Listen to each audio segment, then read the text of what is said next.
Okay, it says we're live. Now I need to actually go to my oh gosh. Hold on, I gotta go make one of these private. Or people are gonna keep going to the other one. I forgot to make that private. Let's make that private. Hey guys, don't know if you can actually see this yet, but I'm hoping you can.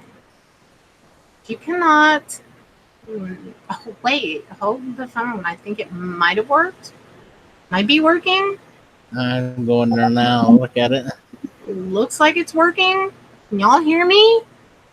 If y'all can hear me, type 1. It looks like it's showing up. Hey. Yes. It's actually a picture right now. Oh. Can I see the chat? Yeah. It's working. It's working right. now. Yay. Okay. I'm going to wait. Guys, if y'all are having any issues with YouTube glitching, don't second guess yourself. A second ago, I said it says I was live, but I was not live. So, hold on, let me pause this so I'm not taking up any more bandwidth. Give me 1 second so I can make this super.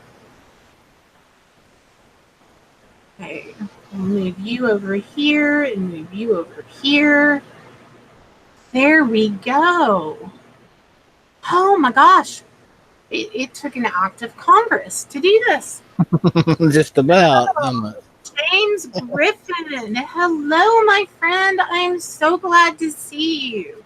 We're probably not going to have a lot of people tonight because this is last minute. Let's be real. I haven't been streaming Paranormal very much at all. So my ability to, people aren't expecting me to stream, so they're not even looking for it.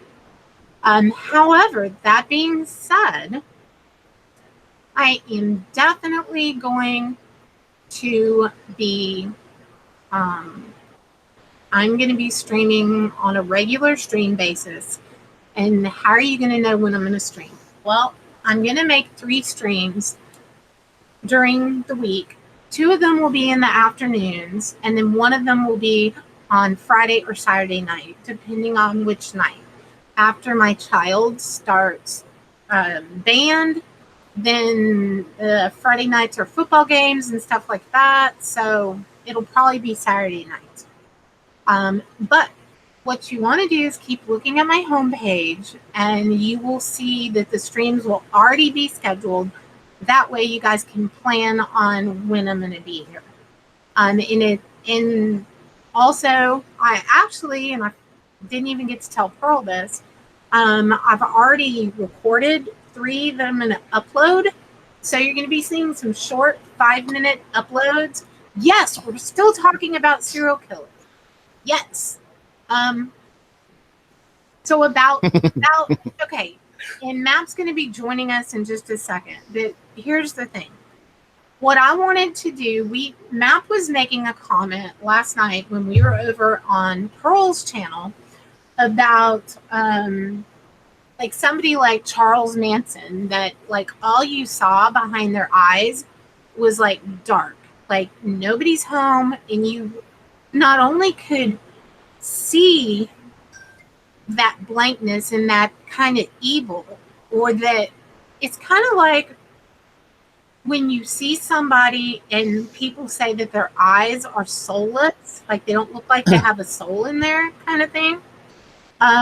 You can also feel it. Like, I don't know, can you, Steve, when you see someone who's like that, you look in their eyes and it's like, ooh, you can just... It's like an empty blank stare, basically all I get.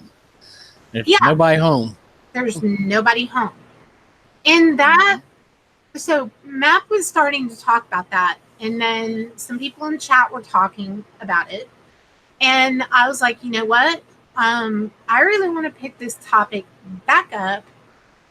Now, Map was having some trouble with her computer, so maybe me and Steve for a while, and if Steve drops out, then it'll just be me. But And it, of course, is going to depend on how many people really wish to speak about this in chat. Because without you guys in chat, then you kind of don't have a show. It's just me talking to myself. I am And going watching the beautiful little puppy. to, right. And look at the beautiful thing we have here. It's like Vanna White of what have you. There's Buki. You can see the little puppies over there. However, okay, I thought, yeah, as creepy as Charles Manson was, he was incredibly charismatic. Absolutely. Well, I'm glad you killed some Frosted Flakes, James. That was a good one. In that's, yes, look, it's moving and it's not a ghost. Okay, so part of my thing with Charles Manson, which was a very good example, is okay. In my field, all right, which is why you see it in the drop down in description bar. Okay, there are people. Don't think for a second that like true evil or possession, not in the way that you see it in Hollywood. Okay, a lot of that is just exaggerated for entertainment. But there is such thing as possession. Shelly, hello, my friend. Hey, tomorrow afternoon's going to be angels and stuff like that. So I'm going to send you a link if you want to come on. And y'all, tomorrow I'm going to be showing something that has to do with angels and Shelly K. So that's just a little hint of something special that's coming tomorrow. So back to Charles Manson in possession. I was brought up Catholic. Okay, so that was something that 100%, generally back in the day, you would have Catholic priests who were the ones who went to, if the Catholic Church thought somebody was possessed, even today, it takes a lot for them to believe that there's actually possession. So in the paranormal, when you go into a residential and somebody is having something going on, not only do you have to look at what is going on in the home as far as any evidence, if you're setting up night vision cameras, if you're setting up EVP, different things like that, you also have to evaluate the human beings that live in that house.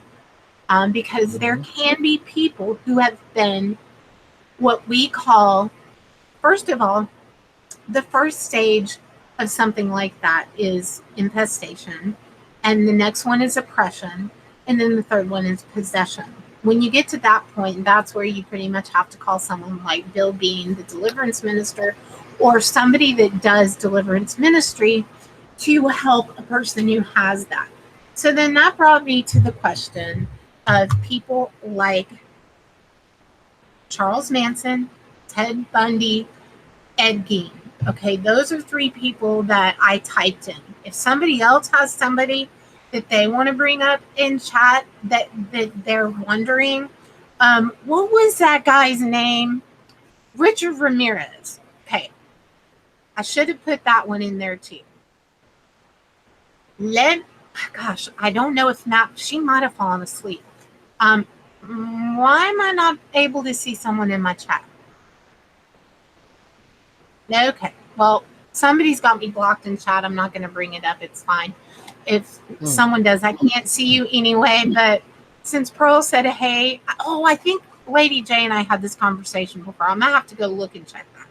Okay, but I think you're in there because Pearl said hi, so I'm going to say hi to you too. I'm telling you, YouTube is glitchy and whatever.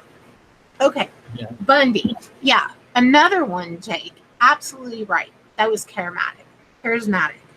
And if you end up wanting to come up and talk about this, let me know and I'll shoot you a link on Twitter. But Richard Ramirez, And I believe that was the Night Stalker. He was was he the Zodiac? Yeah. Night Yeah, he's Stalker. Victor Ramirez, the Night Stalker. That's right. Okay. Now, I want to talk about that one because that one is one who 1,000,000% said, I mean, now some people will say, okay, he was schizophrenic. He was the one that said that there was like this black dog, as I recall, that would come and talk to him and tell him, and this is a really important, this one is important because as far as the Night Stalker goes, I don't think he was the charismatic one, which is why we've got, let's take Manson and Richard Ramirez. Okay. Richard Ramirez, okay, he dropped out of school. All right. And after he dropped out of school, he went to California and he started with a really bad cocaine addiction and burglary.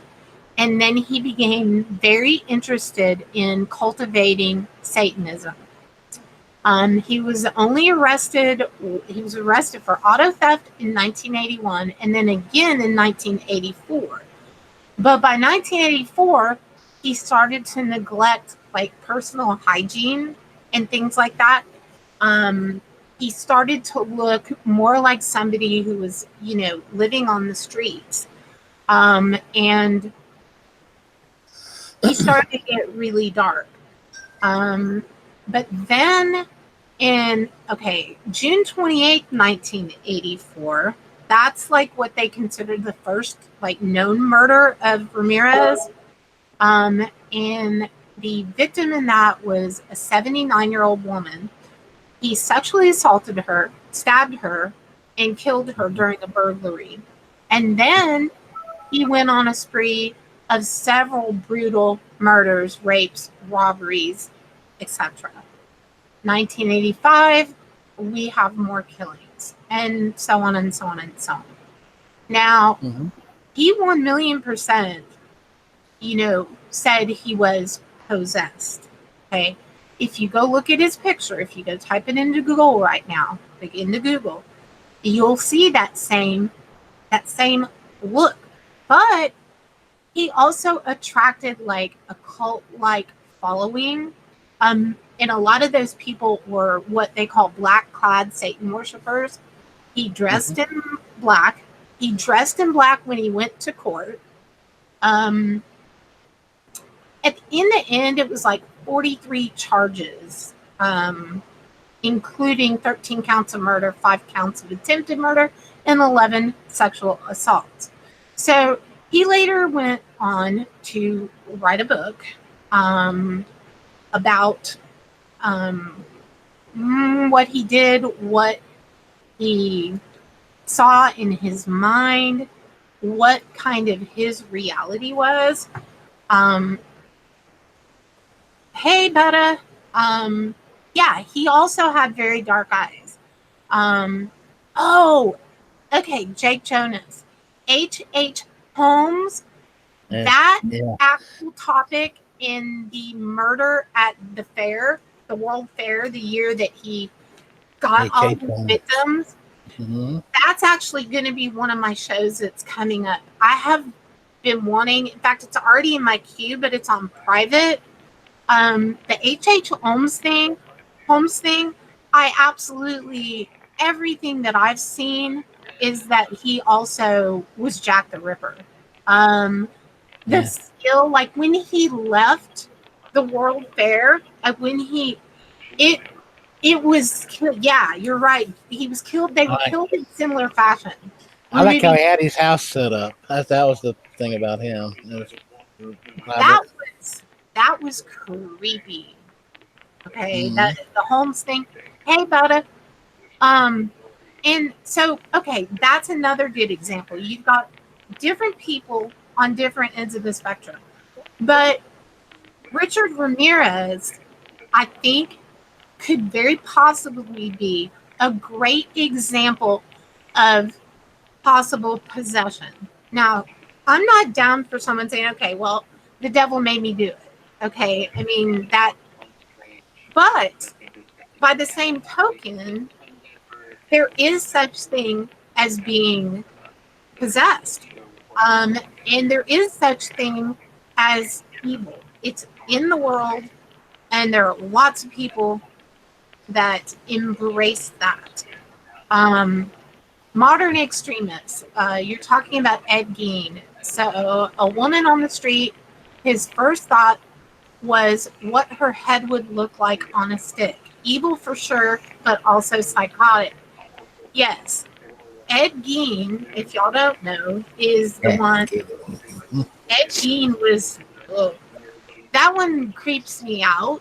I have a show in my, like, if you go back and look on my videos, you will see I did a whole show on Ed Gein, and we communicated through Spirit Box, and we got some really creepy stuff. But I tell the whole story about Ed Gein. Um, how that kind of ties into the paranormal for me is like Zach Bagan in his haunted museum has the big what would you cauldron that he would boil their body parts and then peel the skin off of them, and then he would stretch it out and he would make it into it was Lampshades and everything else. lampshades, yeah, all kinds of things. Now, for the longest time, Ed Gein was this. Everyone talked about him as being quiet. He was super friendly when you went in to get like stuff. He went to go get stuff at the wherever the store was, the local merchants and things like that. Hey, Spirit Wolf, and it it really nobody saw that one coming. Now they thought he was creepy and stuff, but nobody, whether it be that time frame or whether it wasn't, they people maybe weren't thinking like that, so they would have never thought that somebody in this small town, was it Wisconsin? I think it was Yeah, yeah. I think it was out there. Yeah, Wisconsin. I think it was Wisconsin. If you guys want to Google that and throw that fact in there, that would be fantastic. Hey Missy, honey. Hey Clancy. And I said, oh, hey Nancy. Yeah, Okay. remember? Hey, Yeah, Nancy. Hey, hey, Nancy. Missy, everybody. And Map How are and y'all doing? Okay, Matt. Matt. Okay. Yes, ma'am. We started to talk about Charles Manson. Hey. And then I threw in the Richard Ramirez. Hey, Richard Ramirez was involved in Satanism, some really dark things. Right. And then started to let himself go. Like you visibly, as you look at his mugshots, you will see the progression, or what I call Mm-hmm. them. Like in that case, I really think he was possessed. But Absolutely. he was not very charismatic like Manson was. No. So okay, I want you to go over what you know about Manson as far as like his younger childhood, and then like the people. Remember, people were talking. I think you were talking about he knew some famous stuff like that because there are a lot of people watching Yeah. him Mm-hmm. that weren't at the other stream. Mm-hmm. Well, to begin with, his mother was a prostitute, and he was exposed to things no young child should be exposed to at a very early age, um, Hey, Steve. and quite often. Um, he was also pretty much just left go to run wild. Yeah. Uh, he had started at a very young age getting into trouble. He was no stranger to incarceration from, again, a very young age. He got an early start on all aspects, with the exception of aspects a young child should have. Things like love and guidance, things that real honest, goodness parents do. Um, he had been put in. He had spent, God, most of his boyhood in reform school, or what they call reform Mhm. school. I think they call it Juvie Hall now. Oh, that's what Jake Uh, said too. That he was in and out of juvie most of his youth. right. He spent Uh, most of his younger years, in juvie, and of course, the jails and the prison system were no strangers to him either. As he progressed into his uh, adult years, I guess you would call him. I don't think he was ever very much in the way of an adult. I don't think he was brought he up didn't have as a childhood, uh, um, and that had to have an impact. Um, so he never learned how to become an adult. So He had a he rebelled against authority because authority of any kind, of and any kind. he never quite grew up, and Right. he didn't trust adults, so he bucked Oh, he against. trusted virtually nobody, No, well, right. and he, I guess you could say, he survived through, theft, criminal enterprises, drugs, um, and those were his ways. Uh, and Pearl said I, the first thing he was ever known to do was burglarize a grocery store in 1948, and then convicted for armed robbery at 13. mhm. mhm. Wow. I mean, he graduated to big boy crimes long before he was actually really a big boy. Well, yeah, he watched his mother prosecute herself So for years. he was Yeah. way ahead. Yeah, he was way ahead of the curve in that aspect. He wasn't stupid. Now, he was not a stupid person. He was not unintelligent. Uh, he was nuttier than a squirrel bird, but he was not unintelligent. Hence his ability to manipulate, and he did manipulate. He manipulated a whole gang of people into following him and believing that he was, in some of their words, Jesus Christ. Okay.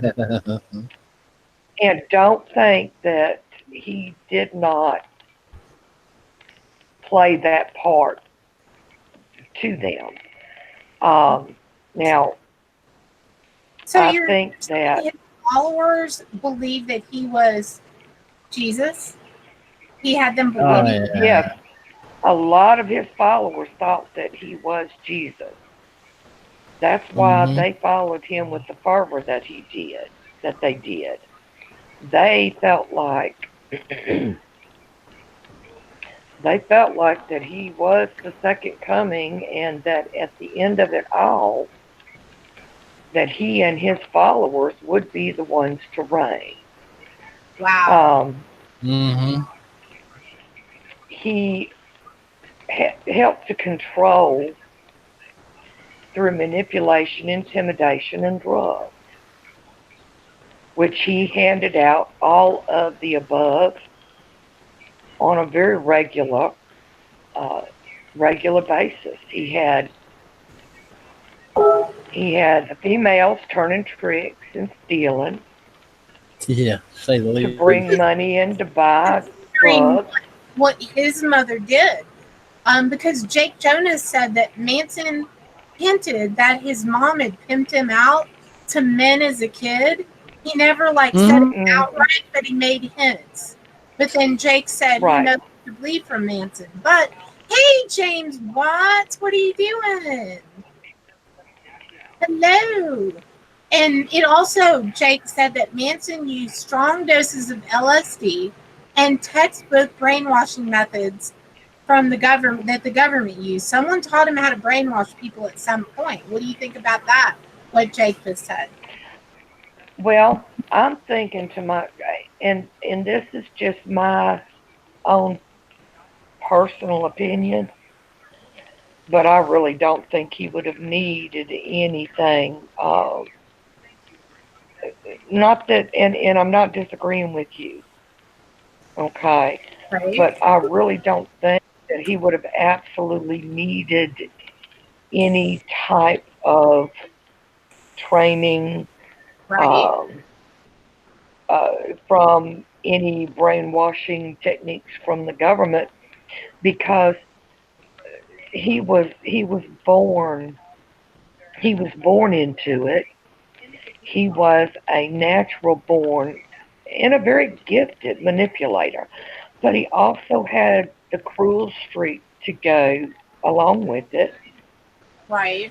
So that if he could not manipulate, he could punish, he could scare, he could intimidate. And then you add the drugs, and I mean, let's just face it. This is just a lethal cocktail for anybody. Right. Okay, drugs were very prevalent back when he had quote unquote risen to power.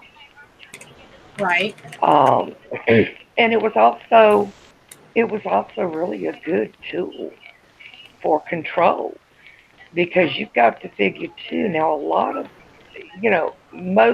most of those people, most of his followers were, as he had put it, society's outcasts. Uh, so a lot of them were already they came pre-addicted. A lot of them had already lived life on the street prostituting just to survive. Okay. Um, What Jake said, he said, no, I'm not saying that the methods he used to brainwash were very similar to what the CIA did with LSD to brainwash people in the 50s and 60s. So, oh okay, got yeah, it. oh yeah, So LSD, I guess, yeah. do you think drugs did play a part in it, or do you flat out just think he was evil? Oh, he was evil. He was flat out evil, and I think, and again, this is just my own opinion. Yes. Um, I think that was a very good case uh, or a very good argument for possession.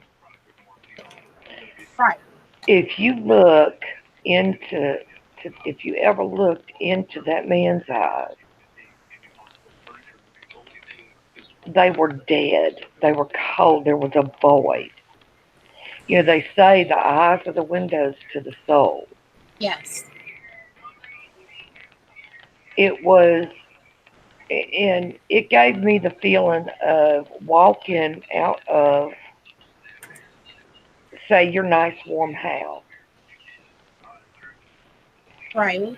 and you walk out the door and you close it, and there's nothing there but darkness and Right. cold. Right. And the feeling that if you took one more step, you would fall and you'd never stop falling again. Right. Um, it was that just cold fingers around your heart feeling. And as far as possession goes, he was a prime target. He was a prime candidate. He was in such a ready state Right. that I would not doubt that he volunteered for the job. So weakened morally by his upbringing, by the drugs, Right. and by everything that he had seen and done, And remember, I think that he did. He had a natural proclivity towards cruelty. Well, in I firmly believe that. okay, so here's my question to you. Do you think he was born evil or made evil? I think he was made evil. I do too. I do believe, although I do firmly believe there are people out there that are truly born evil, I believe that he was made evil. I Um, think that I think that had he been taken and maybe, and I think, if I'm not mistaken, they did try to put him in foster care. But see, I think by the time they finally tried helping him, I think he was too far gone already. right. Yeah. Now somebody brought this up, and I don't know that if this would apply to him or would not. And somebody like Jake was talking about the MK Ultra project, and that absolutely is 100% a real thing. Project MK Ultra. Okay, you hear a lot of people talk about it in videos these days, but it was a CIA mind control program, and that was the code name that was given to the program. And what they did is they did experiments on human subjects. What it was designed and undertaken by the United States CIA Central Intelligence. Okay, and it it bordered on being completely illegal at times. And what they did is they experimented on humans, and it was intended to identify and develop drugs and procedures to be used in interrogating in order to weaken an individual or force a confession through mind control. Okay. So this happened, it was officially sanctioned in 1953, was reduced in scope in 1964, and further curtailed in 1967, and it was said to be halted in 1973. It engaged illegal activities. U.S. and Canadian citizens were test subjects, and the scope of it was really broad. And the research was undertaken at 80 institutions, including college, university, hospital, prisons, and by pharmaceutical companies. And it was first brought to the attention in 1975 by president, and it was investigated. The efforts were hampered to investigate because the CIA director, Richard Helms, ordered every file for MK Ultra to be destroyed in 1973. And then Rockefeller Commission investigates, were relied on sworn testimony of direct participants and some documents that survived that. But in 1977, the Freedom of Information Act uncovered a cache of 20,000 documents relating to MK Ultra, which led to Senate hearings later that year. Anyway, a lot of us that are older here, 1,000,000% know about this. And it was declassified by a doctor, and they also did tests on animals, and they were able to get the animals to stop and turn via remote control brain implant. Okay. Now, do we know that that is 100% for sure? I think the government absolutely could have done it.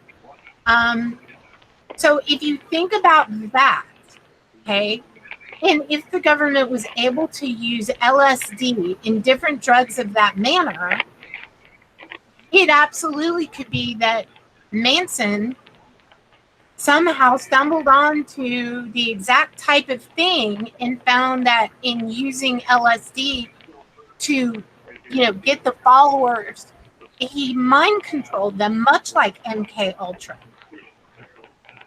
Okay, so I think I tend to agree with you on him being made evil versus I don't know that anybody is born evil, but we're going to get into that here in a little bit.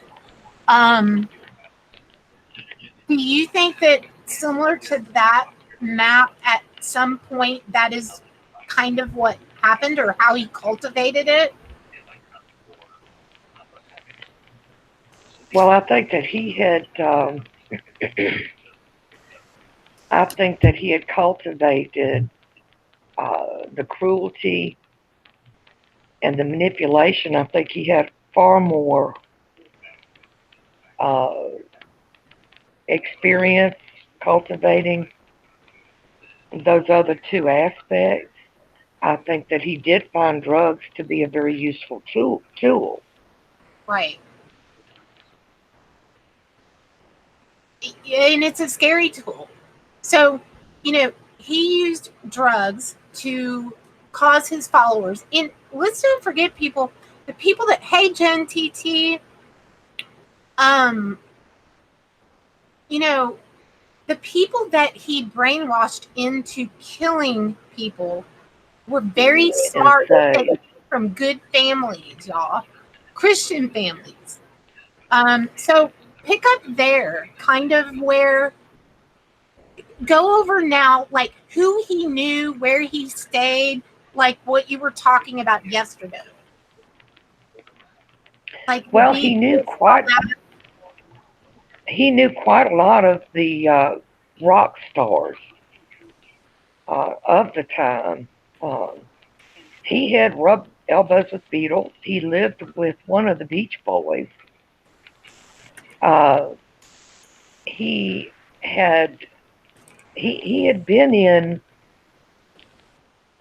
the company of a lot of people that were the popular of that day, I guess you could say. He had even written a song for the Beach Boys. Seriously? Did they ever use any of them? Do we know? Well, this was one of the big rubs. Oh, that's what Albert's talking about. Because no, he didn't actually steal it. Well, okay, he wrote it for them to record it, but the record company that they were with at the time refused to record that song, and they didn't want any part of it. Well, that song actually did get recorded, but the Beach Boys went in and changed the lyrics. Oh, like from there was the big rub. Oh, and so they took it and one of the reasons, and one of the big reasons that, and I can't remember which one it was. I can't remember which one of the Beach Boys it was, but it was one of the big reasons that he was in fear for his life was because Charles Manson told him he was going to kill him. Now, they moved in with him, and they basically moved in on him. What do you mean? And, well, they moved in. He was, and as a lot of folks back then did, the whole mi casa, su casa thing. And, but what happened is they went in like a swarm of locusts. Right. And they basically took over. They basically took over the house. And now, is this the house that, okay, you said that the, what's the name of the group? Just went right out of my head. You're talking about? The Beach Boys lived in the house, Sharon Tate. Okay. That is very interesting. Okay. Keep going. Well, they supposedly lived in the house that would become Sharon Tate and Roman Polanski's house. And I don't know, true, false, or somewhere down the middle of the road, What was that? the reason that they went in there, they had intended on killing, it was open season on Beach Boy. But hey, Sharon Tate was there, and So you think they made a pretty. he sent They them had there, moved out. The Beach Boys had moved out. but he maybe didn't know that. I'm sorry? I said, but he may not have known that they moved out, or do you think he did? No, because they had parted ways. They had parted ways before the Beach Boys had moved out. That was he had he had threatened. It was Dennis Wilson, I believe, is the one in particular. Yeah, everyone in chat is And like, he had. I'm sorry. I said, everyone in chat is like, yeah, Dennis Wilson. Later, James. And right, yeah, Roman Polanski and Sharon Tate. But he had already threatened Dennis's life, and Dennis, as a matter of fact, all but formally moved out of the place out of fear. And Dennis in and of itself. I see what you're saying.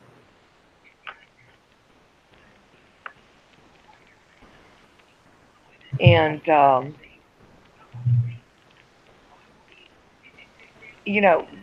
they went through their own battles, dealing with their own things and battling their own demons as well. There was a lot of issues with drugs and alcoholism, as you can well expect, were with members of several of the popular groups of the time, which I think was one of the things that maybe made him succumb to Charles Manson's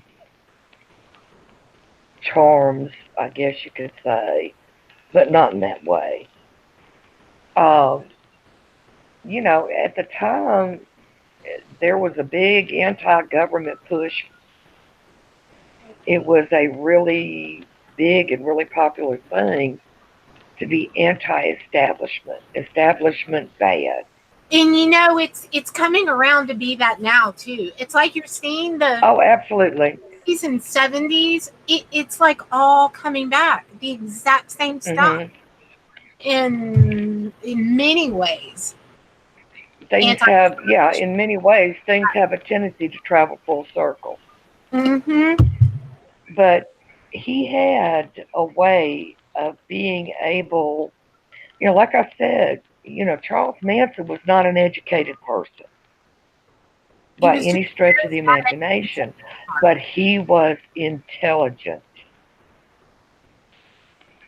He was an intelligent person. And he had a way of being able to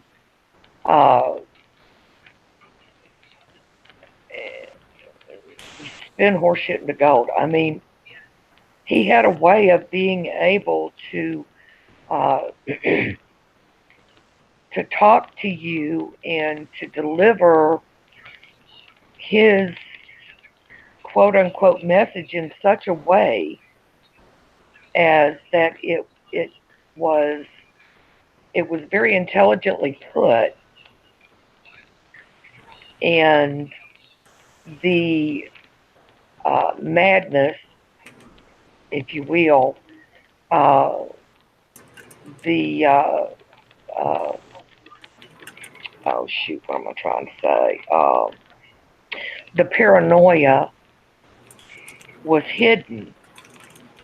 He did a very good job of hiding those things.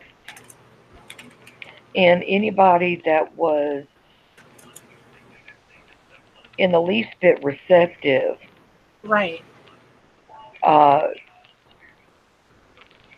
especially those that were uh, drug addled, you know, Right. um, would be sorely tempted to just swallow it hook, line, and sinker. Right. There was a whole lot of, and there was, back at that time, there was a whole lot of following going on. A lot of followers and And, I mean, we didn't have, there weren't things like the internet and the free flowing information like there is now. And a lot of times, if it sounded good enough, if it sounded logical enough, or if it pinged the right nerve within you, you just kind of swallowed it and went along with it. right.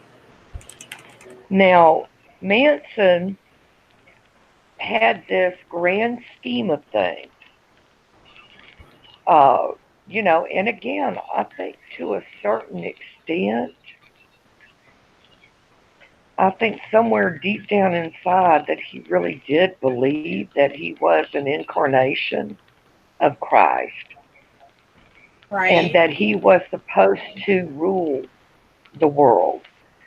Um, his grand master scheme was he had a very low opinion of uh, people of color. He held them in a standing of that just barely above animals.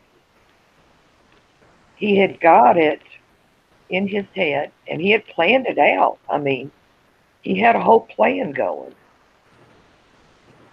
So But the let me. ultimate goal, I'm sorry, So okay, continue. Then I'm gonna ask you my next question. I'm sorry, go ahead. What was No, that? you keep going, and then I'm gonna ask you a question based on something someone said in chat. Okay. But his ultimate goal was going to start with the starting of a race war. And the idea was that it was going to be blamed on, of course, people of color were the ones that actually started it. And the ultimate goal, end of it all, was going to be that basically he and people that were willing to follow him were supposed to be the only ones that were going to be left. And so they would become the ruling class,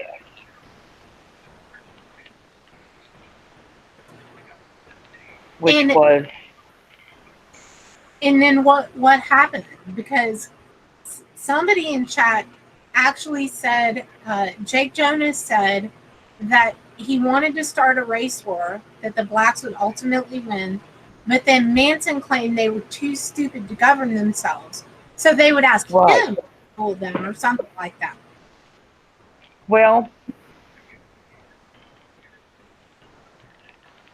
I don't think,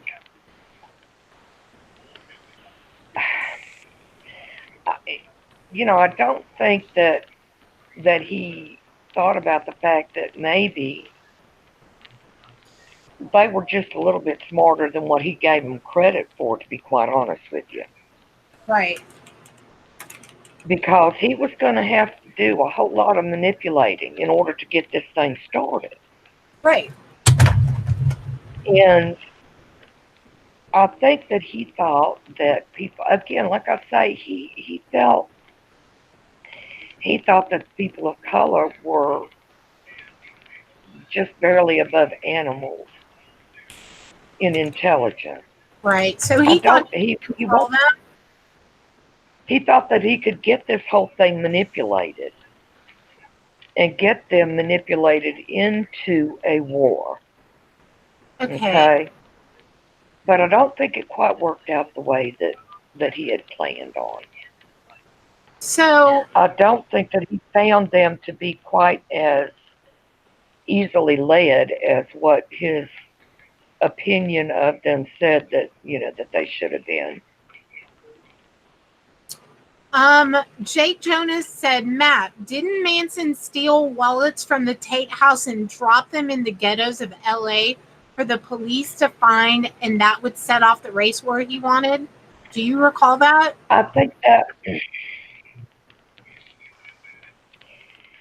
I think that may have been, I think and I that don't remember. it seems I I remember think that, dropping the wallets. and that may have been a part of it Oh, because so he he knew was that, of gonna course, get it blamed on the people in the ghetto in the African American. right, that they were the ones that perpetuated the murders and everything, and Okay. that, Okay. That's very intelligent to try that. He thought this out well. like I say, he had a plan. He had a definite plan. I just don't think that and a certain amount of manipulation was going to be required. Things didn't go, and folks that he had planned on being manipulated were not as easily manipulated as he thought they were going to be. Remember, he was banking On that. on a perceived low intelligence Right. that wasn't there.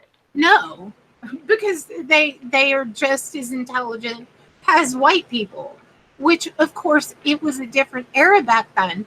And so he believed what he wanted to believe, and it ended up being quite the opposite. Well, there were a lot of other people that had the same misconceptions Well, and the same prejudice. See, that's another thing that he was banking on. Okay, was the low intelligence, and those were some uh, kind of turbulent times anyway. right. Because you remember, the Black Panthers came Oh yeah. into focus at that time. I mean, you weren't even really, to be honest, you were not even really completely out of Jim Crow at that time. Not completely. Right. Now, Pearl threw in, did he just want the heat off the hippie community that was already starting to build suspicion? Was it that he actually wanted that race war? Or was he wanting to shift the focus off of the hippies? Because let's be real, we all know what happened via the government. And again, you go into a lot of things with MK Ultra and different things like that to try Hmm. to, stop the free love, peace, no war, anti-Vietnam, everything that really, honestly, I see going on today as well. So, He actually, no, he actually wanted the government as such done away with.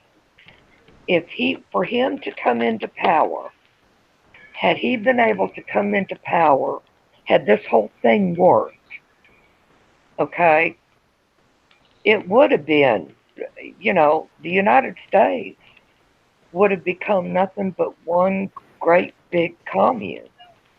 right.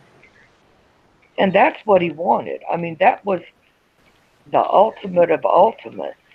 Those are some big goals if you think about it. Well, yeah. So let me ask you this. This brings me to my question. Do you think that it was just him within his own insanity and what had become evil, or do you think that also the proper, meaning devil, also within that evil spurred him on? Oh, I think it was both. So, that's why I think that the eyes devout of any, like, they look soulless, like you said, the window, the eyes are the window of the soul. So in seeing that, it does make one have to question, why is it everybody says it looks soulless? Well, at some point, when you have drugs, first of all, this is a big thing within paranormal as well. One should not be doing mind altering, like if someone has a serious, let's say, methamphetamine habit, you should not be doing anything in the paranormal. Not because I don't think everybody deserves, if they want to be in the paranormal, but they want to investigate it, great, fine, wonderful. But I'm telling you, it is very dangerous to do so. Because when your mind's weak, evil can come in. You've got to have your wits about you. Pearl said he was a narcissist and thought his followers would take the fall for him. And they would have. And they pretty much for the most part. Yeah. And inadvertently, then he ended up in prison and he became like a movie star. I mean, he truly, have you seen some of the pictures? If y'all haven't seen them, go and Google the art that man created in prison. But at the same time, I kind of think half of the shit he put out in prison was for more attention. He was still controlling a lot of different people who like worshipped him, even in prison. Right. And there you go. There's the word. They worshipped him. They worshipped him. And the thing is and this now, keeping in mind, I've spoken to the guy that owns the house, the Tate house. Okay. Some of my colleagues have been to that house. Very, very simple paranormal investigators. You can go and investigate that house if you can, talk to the guy that lets people come in. He's got a whole entire setup, like cameras, like rooms, everything. And he says that now that, look, it's been said that there's something that also has to do with like the placement of the house and some very particular energy stuff, that it's like it meets at a particular place that ramps up energy. Well, when you think about also how Sharon Tate was slaughtered, Manson wasn't even there. And they not only killed her, slit her throat, but then they went in to kill the baby that she was carrying. They cut that child out of her. Yeah. And that is very, what I would call evil. When you seek to slay something so pure and so innocent. Pearl typed in the wrong chat. That was funny. And to take pleasure in doing it. What does that say to you? Right. That says evil to me. But if you think about it, did Manson really have the ability to make somebody else he didn't say go in there and kill Sharon Tate and murder her baby. They went in there and did that all on their own. So it has to make you wonder if within the things that Manson was doing with all of his group of people, his followers, No. did they delve into some darker things as well? Because I don't think I wouldn't doubt it. I think they did go in there to murder. They did go in there to wreak havoc and cause helter-skelter, as he called it. He may not have told them there's a woman living in there. right. Slaughter her like a prize cow and cut her child out of her belly and kill it. He may not have given them specific instructions, but he did tell them to go in there and kill. And they had to have been. If they were on LSD when they did the murders, does anyone know that? You or anyone in chat know if the people he sent out to kill them were like tripping on anything when they did it? Which, okay, I don't know. I don't think LSD makes you, I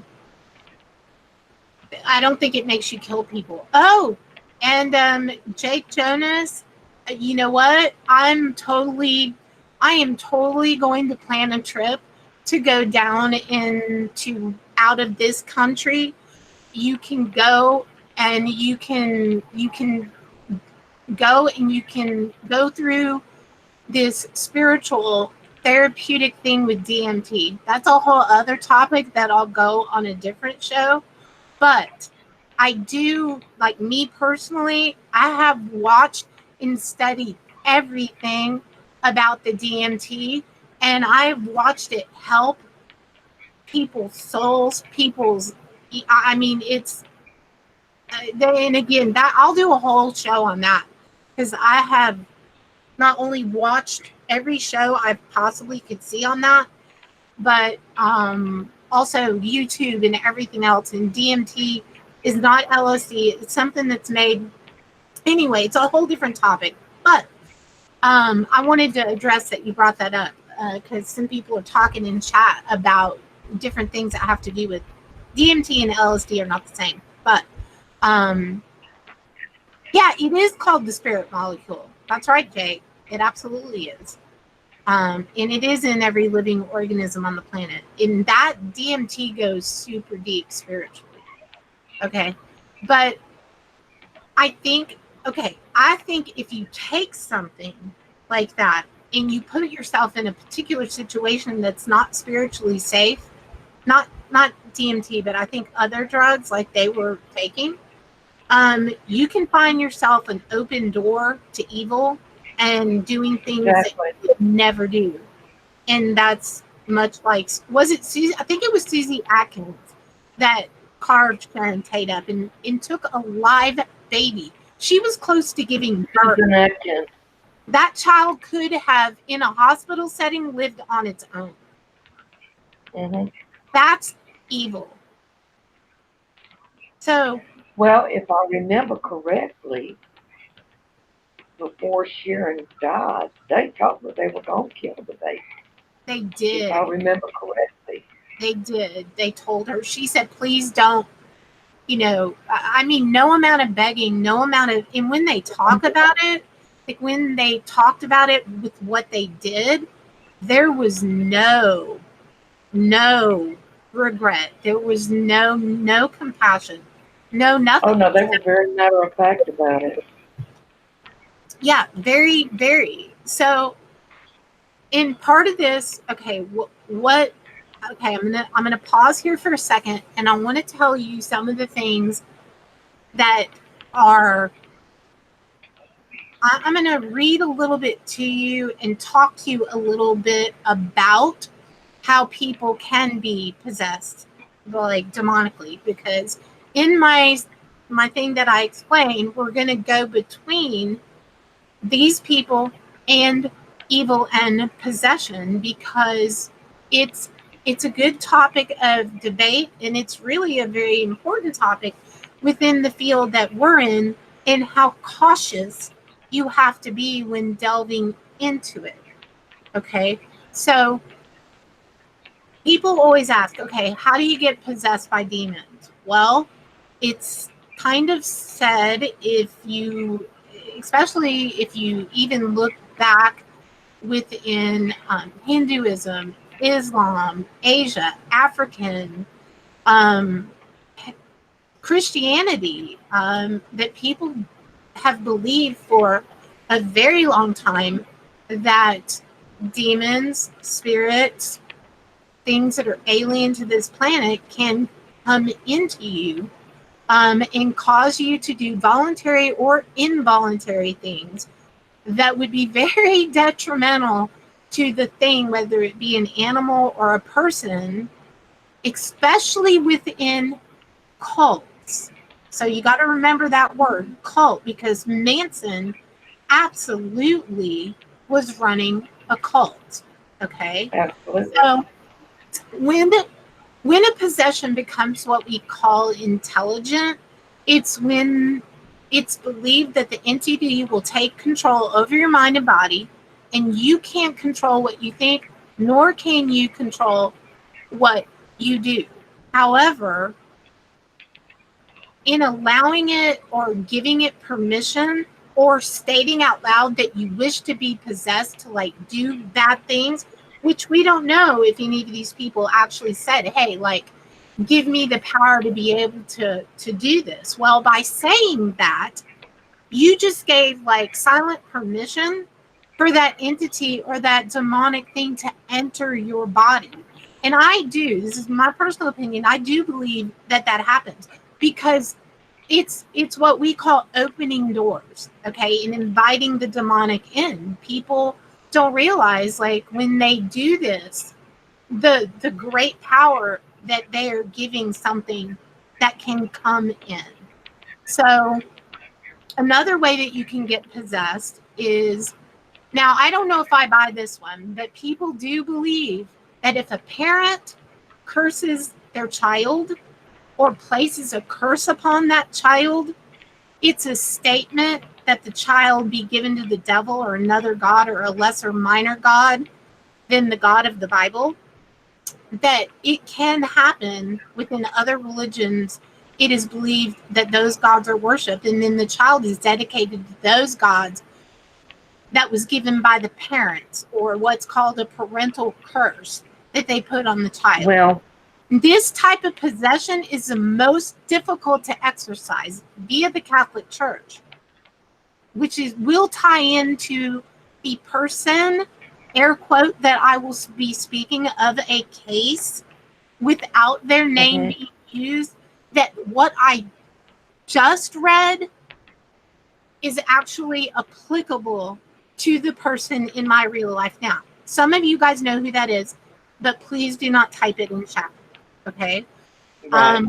The third way you can become possessed, or it's believed, is by possibly touching something that a demon or entity has touched, or a cursed, quote unquote, item. In what they believe is that if something like that possesses someone, it can actually alter their molecular structure of their cells, and that in touching that, they leave dead skin cells behind, and those cells begin a disruption in the molecular structure of whatever they touch. Doorknob, object, wood frame, skin, touching someone, things like that. And that St. Paul, now again, this is going into Catholicism, said to avoid even touching anything worn by those who would embrace evil. Okay. Now, when I was talking about, and I'm not reading chat at the moment, okay, so I'll get back to chat.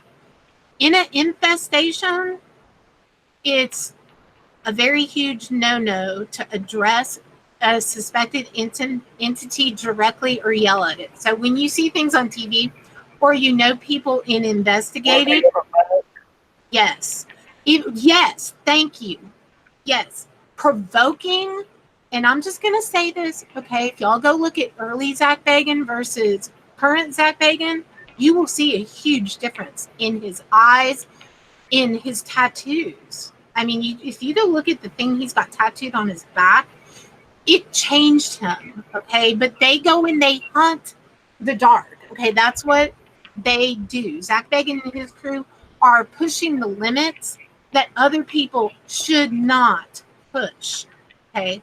So once you invite it in, and if anybody watched Ghost Adventures and they saw where they had that lady from over in the UK, Zach supposedly offered something in return of something.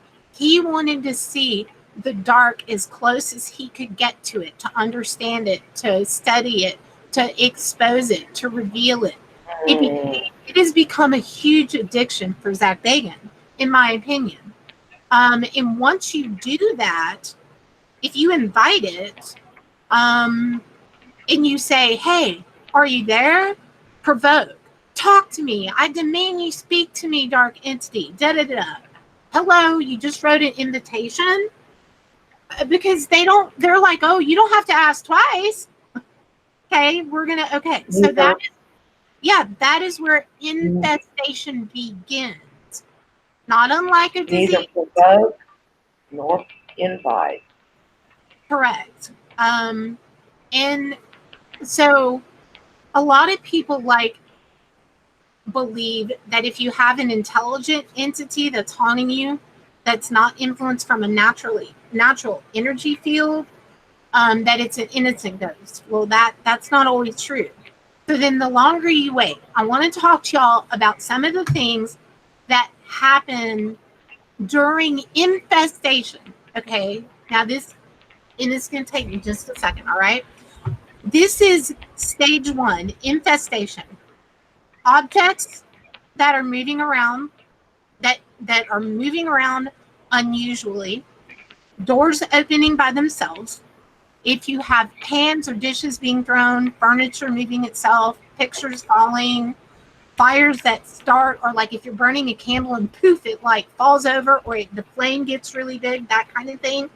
If you have walk out of your room and there's all this mess on the floor and it looks like things came off the refrigerator and the cupboards when no one in the house did it. If you are hearing knocking that does 3 knocks, sometimes less, but nobody's there, you need to pay attention to that, especially as an investigator. All right. This is all during infestation. Okay. A lot of the activity happens between 12 and 6 in the morning. Night is, for some reason, that's when they seem to be the strongest, but they can fully present during the day too. So don't think you have to ghost hunt in the dark, because you can find them during the day. Scratches on the wall, no explanation. Occult symbols, deep gouges, awareness of an unseen intelligent entity, like it's thinking, shadow figures that seem to move on purpose, strange smells that have no source. Map and I discussed that recently. Smells that have no source. Remember that for later. Uneasy feeling of being watched, feeling of being threatened, touched by something unseen.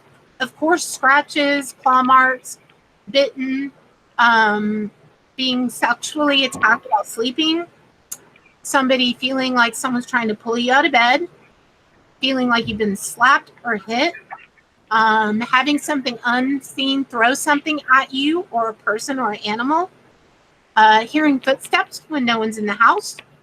Let's see, what else? Hearing voices of people that have passed away a long time ago, hearing yelling when nobody is in the house yelling, feeling that you're hearing whispers, feeling like you need to answer the phone even though no one's on it. Again, shadow figures, lights, electronic items, odd behavior in animals or human illnesses that you can't explain. And this is the thing y'all saw in Amityville Horror, okay? If you all of a sudden get an onslaught of lice, flies, roaches, spiders, insects, you need to be careful. infestation may be there. If you have dangerous things showing up in your house, like spiders, scorpions, poisonous snakes, where they don't usually congregate and are rare, okay, that's infestation. Now I'm going to tell you what oppression is. This is phase 2 of possession, and then we will get back to the topic. They tie in for a reason. Okay, oppression is the mental effect of demonic influence, which is not about normal mental problems. It's about the mental influence combined with and accompany it. It's like injunction with infestation. So you've got all of the infestation going on that I talked about, and then you combine that and you're having this mental influence, but there's no other signs of anything else. A lot of people will go to the doctor and they'll get on medication and they'll be treated. Usually the infestation strikes first, and then people start to talk about things before becoming mentally oppressed. And then it becomes part of the conversation. Okay. And it's really rare that all those signs of infestation have not made themselves known first. So if there's abnormal activity in your home, even if you don't see it, pay attention to those in the family that do. If you notice that someone's becoming depressed, lethargic, apathetic, interested in dark things, art, music, shit like that. Sorry, didn't mean to cuss. It's my non-New Year's resolution. I'm working on that one, y'all. Having problem at school with their friends, no explanation, depression, suicidal thoughts, severe nightmares, night horrors. If you start seeing anyone in your family or yourself, someone sees you talking to people that aren't there, someone starts stealing, hitting, being rageful, angry, saying things that they would never say, or really being blasphemous of God or Jesus through their actions or their words, having sexual attitudes that are different than normal, dressing or acting in an improper way, talking about torturing animals, laughing inappropriately, lack of empathy for others, a weird echo in your ears can also be. All of these things are really important. It's a list that I have and I carry in my case at all times. When I am interviewing somebody in a residential, we go over all of this because you are not, and that's part of what was in my description, you are not just investigating the home. You have to look at the person in it. Because if the person in it is in infestation and then oppression, well, it's about to get worse. If they're not eating well, if people experience like missing time, like, wow, I don't have any memory of doing this. This was like 3 hours ago and I don't remember that. Or if you have somebody that is staying in their room and they're not wanting to come out, or cutting themselves off from friends, if they're paranoid or feel like they're being targeted, begging you to believe them, saying, I'm not crazy, this is really happening. I must be crazy. Why is it happening to me? Constantly wanting to talk about what they've seen or experienced, or saying there's ghosts in the house, or I don't care what you say, there's a ghost in the house. Constantly questioning their own sanity, goes to doctor, gets medications, but the things are still happening around this person. Okay?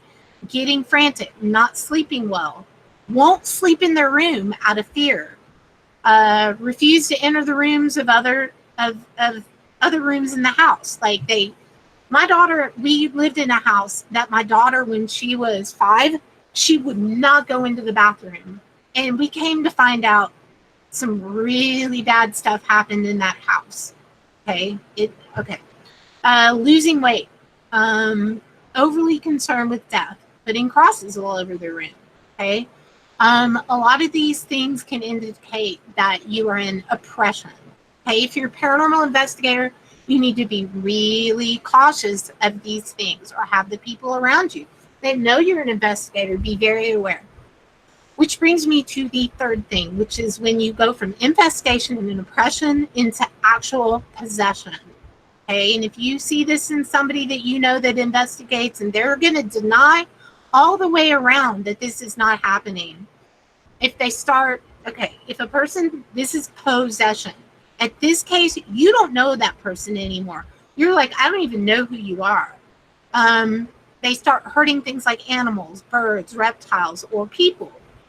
Swearing horrendously, laughing at anything holy, destroying holy items, pictures, statues, things like that. Signs of a second personality, not acting, but like super real.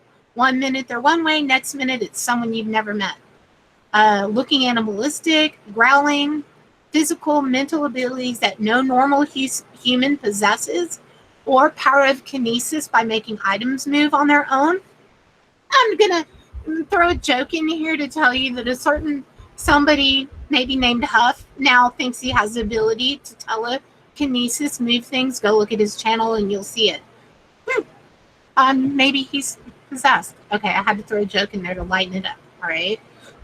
People talking different languages, like when they sleep. Increase in animal mutilation in the neighborhood. I know that sounds absolutely crazy, but I'm telling you, it happens. These are all things that go in the interview process of a residential home. Every single one of these things are on my questionnaire that if I'm going to do a residential, the people living there have to fill this out and they have to be honest or I can't help them. If they're preoccupied with like satanic things, subjects, objects, treat everyone like crap, driving people away, extreme temper, talking about killing someone or committing suicide. At this point, it is a simple discussion. You go to a minister or a priest and you act immediately. Okay? So, what is a perfect possession? Well, that's when a person chooses to be possessed by a demon or Satan himself. He cuts ties with Father God, and lo and behold, that's not good. That's bad. Animals cannot be possessed, but they can be influenced. So, okay, so now I'm going to shut up about that, and I'm going to look at chat. What do you think about everything that I just explained, Matt? And how that applies to, like, say, Charles Manson? Would you say he was infested, oppressed, or fully possessed?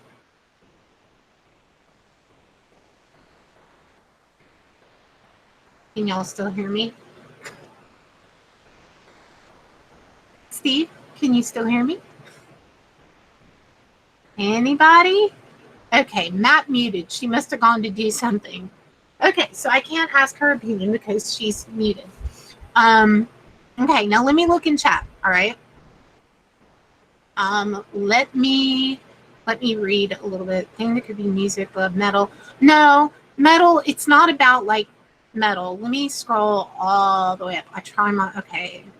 Go up. I think it's smart, weighing both sides. Okay. It goes to do. Let me scroll all the way up. Hearing what okay. Let's see. I think something different. I gotta scroll way up. Okay. Let's see here. 8 months pregnant, she begged for. Okay, a lot of people are talking about the different things. The different things. I'm going to go over what you guys said in chat, and if someone left chat, then you can come back and you can listen at this stage, which is 9:36 Central Time. Moderate extremists. I'm not at all against it, but for me, I'm done with DELICK. CS. I don't know what that is. Okay. Continuing on down. Let's see. Panic attacks. Let's see. Put my feet on the floor in the morning. That's as good as it gets. Moderate extremists. My mind expansion days are a memory now. Jake Jonas, do you guys believe that you have to believe in demons to become possessed, or anyone can become possessed? Because I don't believe in possession or demons. No, you do not have to. Okay, just what I said at the beginning about in Africa, in all Hindu, in all those religions or all of those spiritual beliefs, they all believe in one way or another in possession or something that can take you over and make you do very bad things. I do think there are just evil people, but I also believe that, like Richard Ramirez in Night Stalker, he's a great example of someone that I think went from infestation to oppression to possession.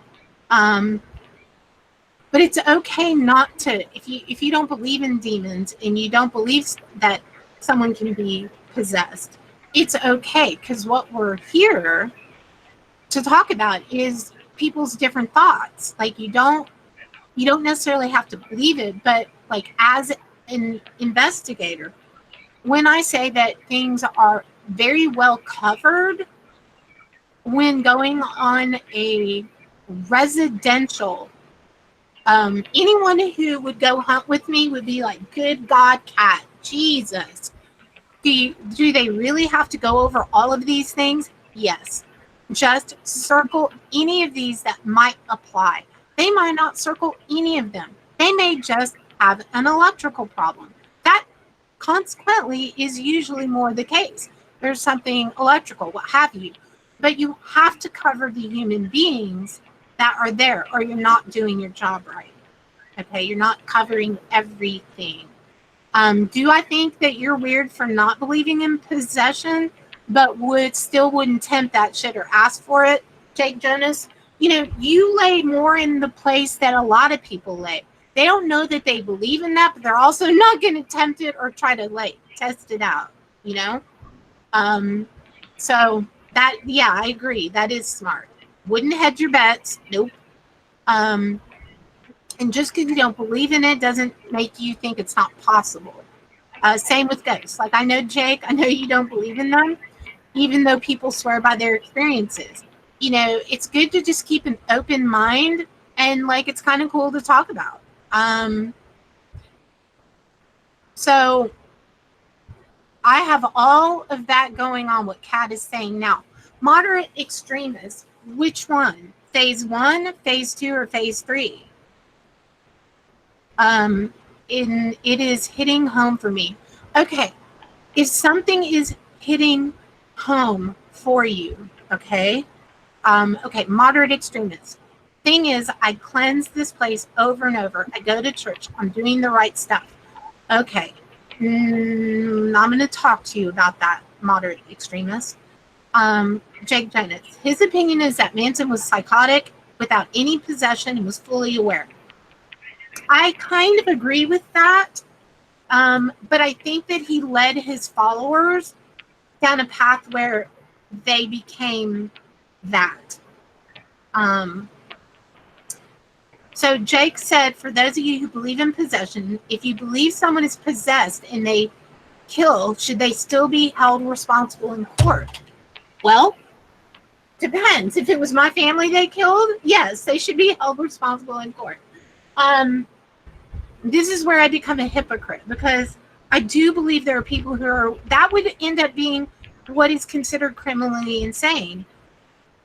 Do I believe they should be in prison, or do I believe they should be in a mental institution for the rest of their life? I kind of still believe they should be punished with no possibility of getting out.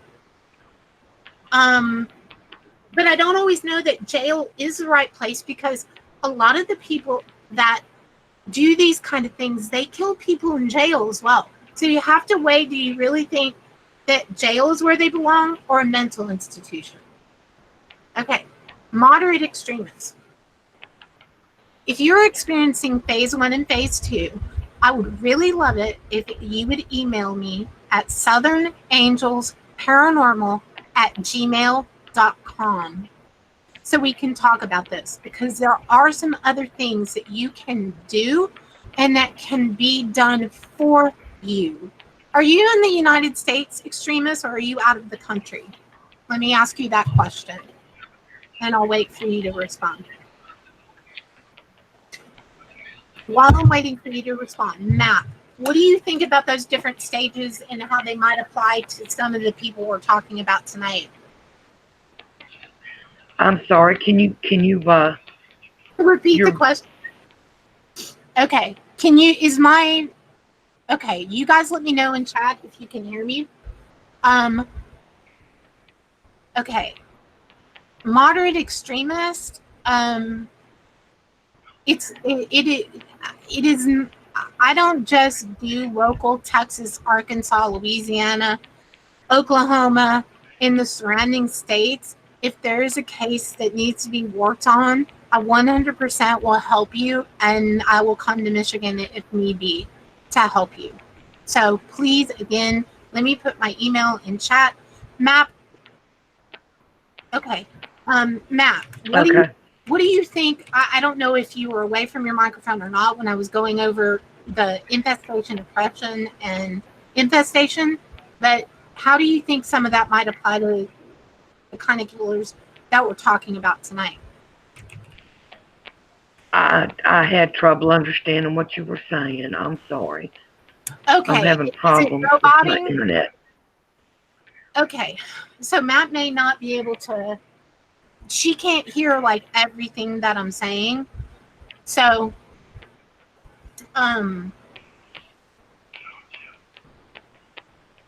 were you asking about what I thought about the different levels infestation? Yes.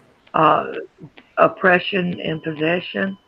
Yes, regarding okay. These killers, kind of Ed Gein, Manson, Bundy, which I haven't gotten to some of those, but well,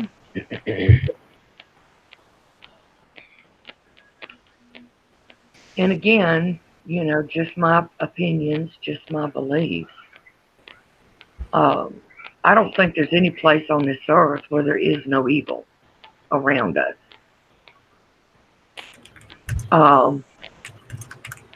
As far as an evil object, as far as an evil place, things of that nature, I do believe in attachments. Right. I do believe that there are places that have certain spiritual attachments to them. I do believe that objects can have certain spiritual attachments to them. I believe that land can also have certain spiritual attachments to it because of things that may have happened there, things that may have been done there. Right. As far as my opinion on the 3-step process, and that's basically what I call it. Right. There has to be the evil there. Right. So you think it maybe was tempted and invited, possibly? Well, or open door. Someone opened a door, because that's what. I think that what it amounts to is this: the evil is a bully. Okay. Bullies very rarely ever pick on somebody by themselves. Right. There's always more than one. The infestation is the introduction of the bully. The oppression is the bully beating on you and beating on you and beating on you to where they break your spirit and your will. Because again, and again, this is my belief, this is my opinion on it, or my understanding. This all comes down to or boils down to will. You are either willing to allow it, Right. willingly giving yourself up to it, or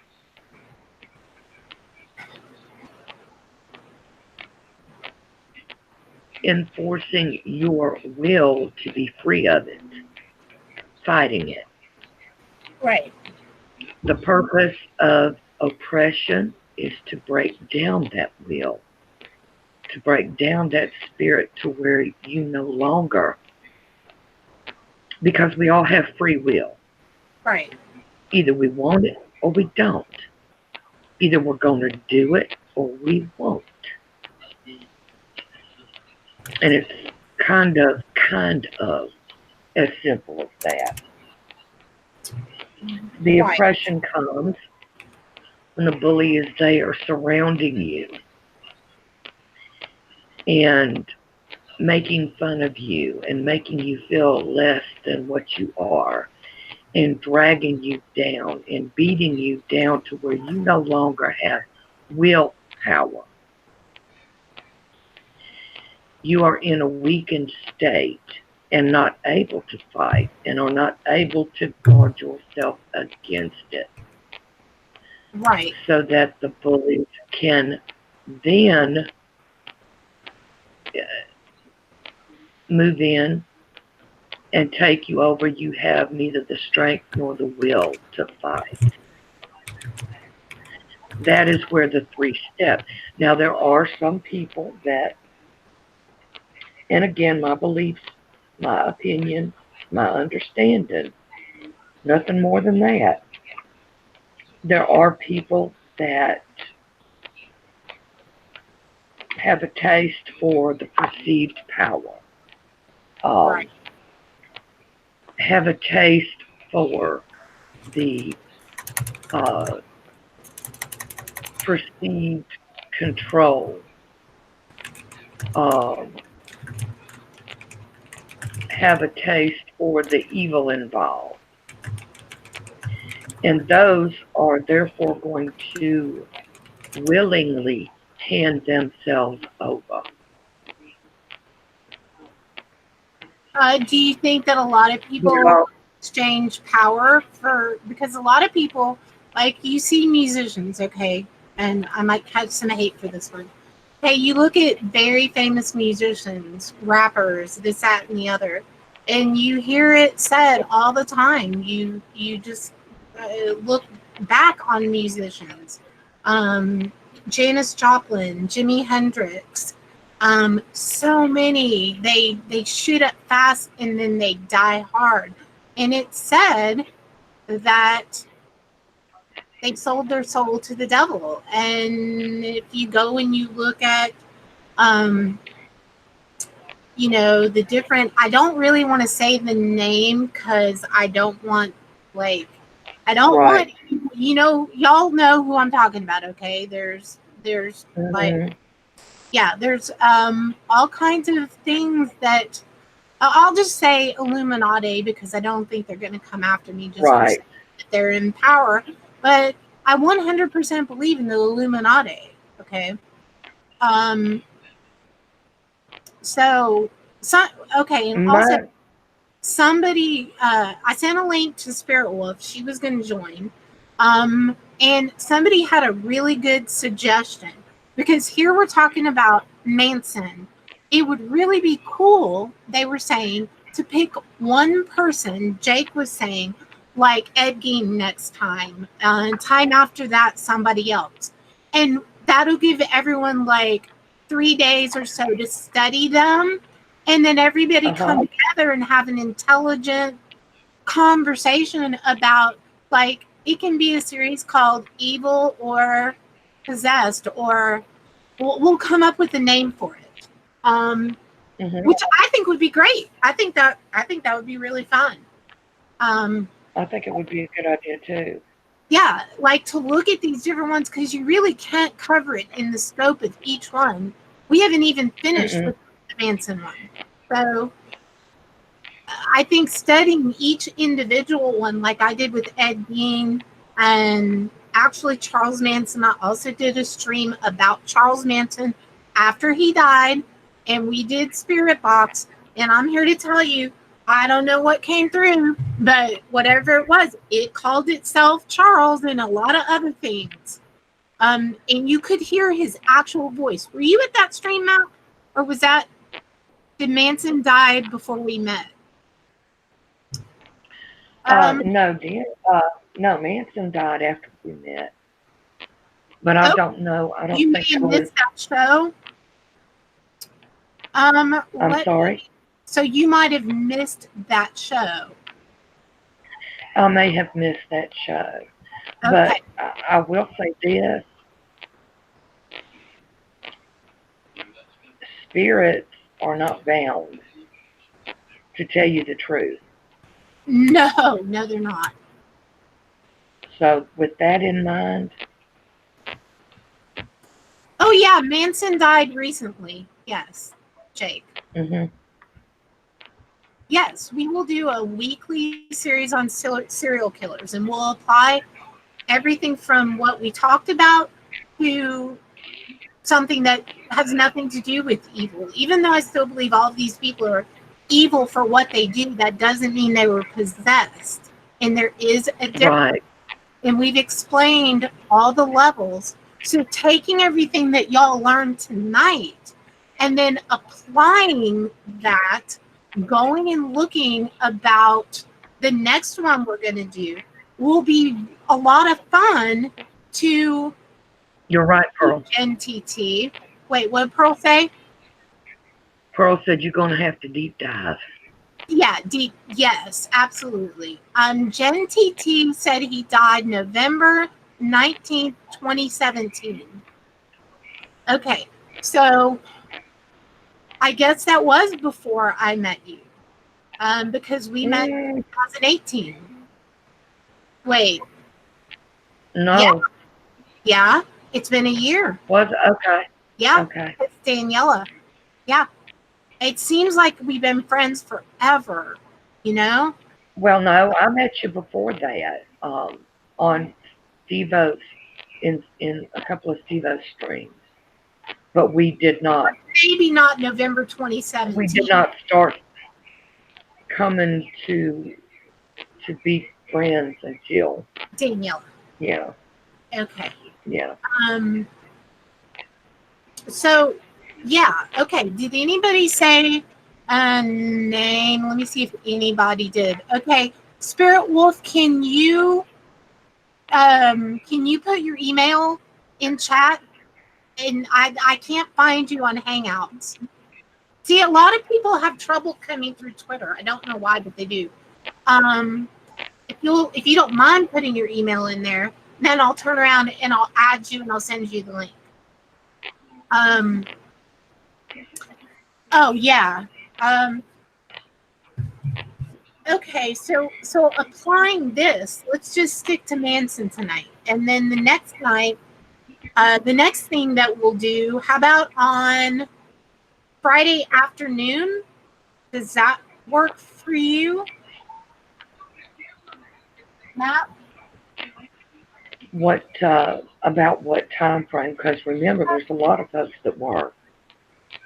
Well, it can be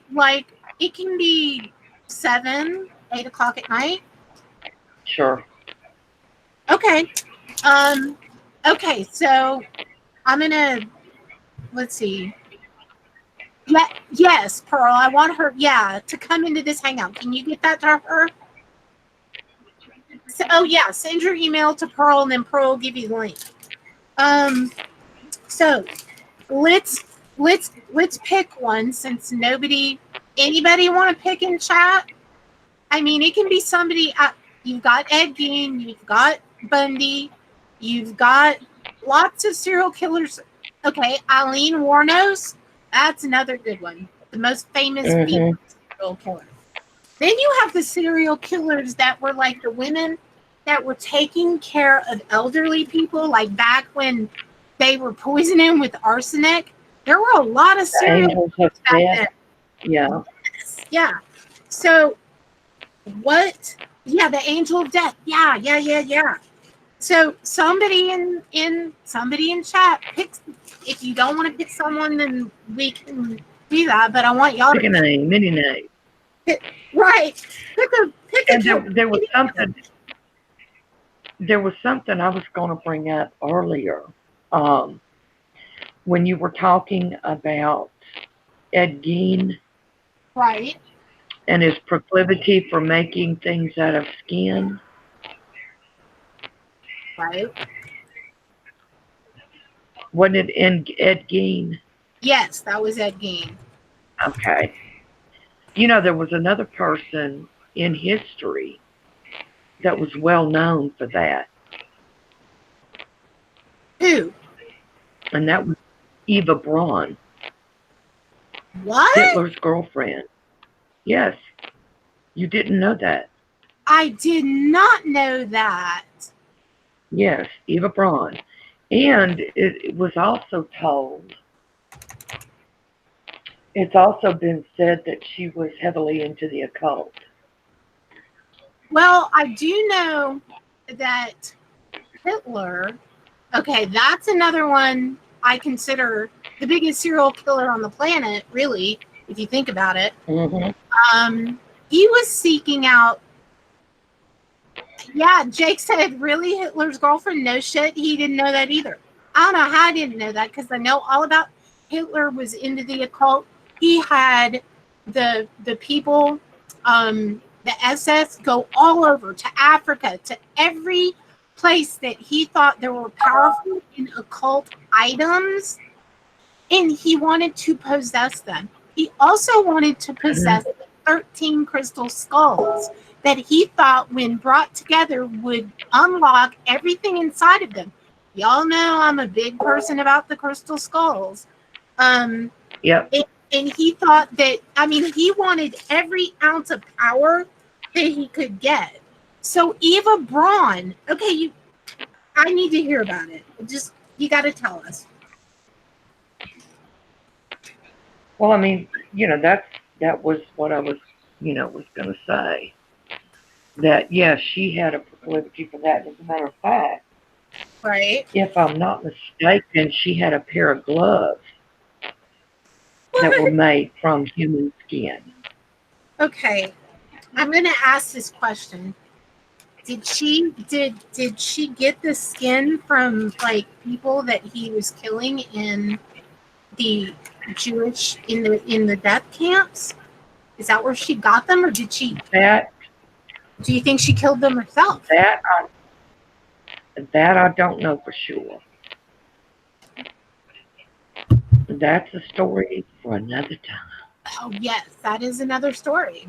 Her and Hitler both were into the occult, moderate, extreme, and said he wanted the Ark of the Covenant. Yeah, he did. See, I know more about Hitler than I do about her, but go figure. That was his lover, his, so it doesn't surprise me that she would be into that as well. What woman would be with the man doing the things he did if you weren't into some pretty dark crap?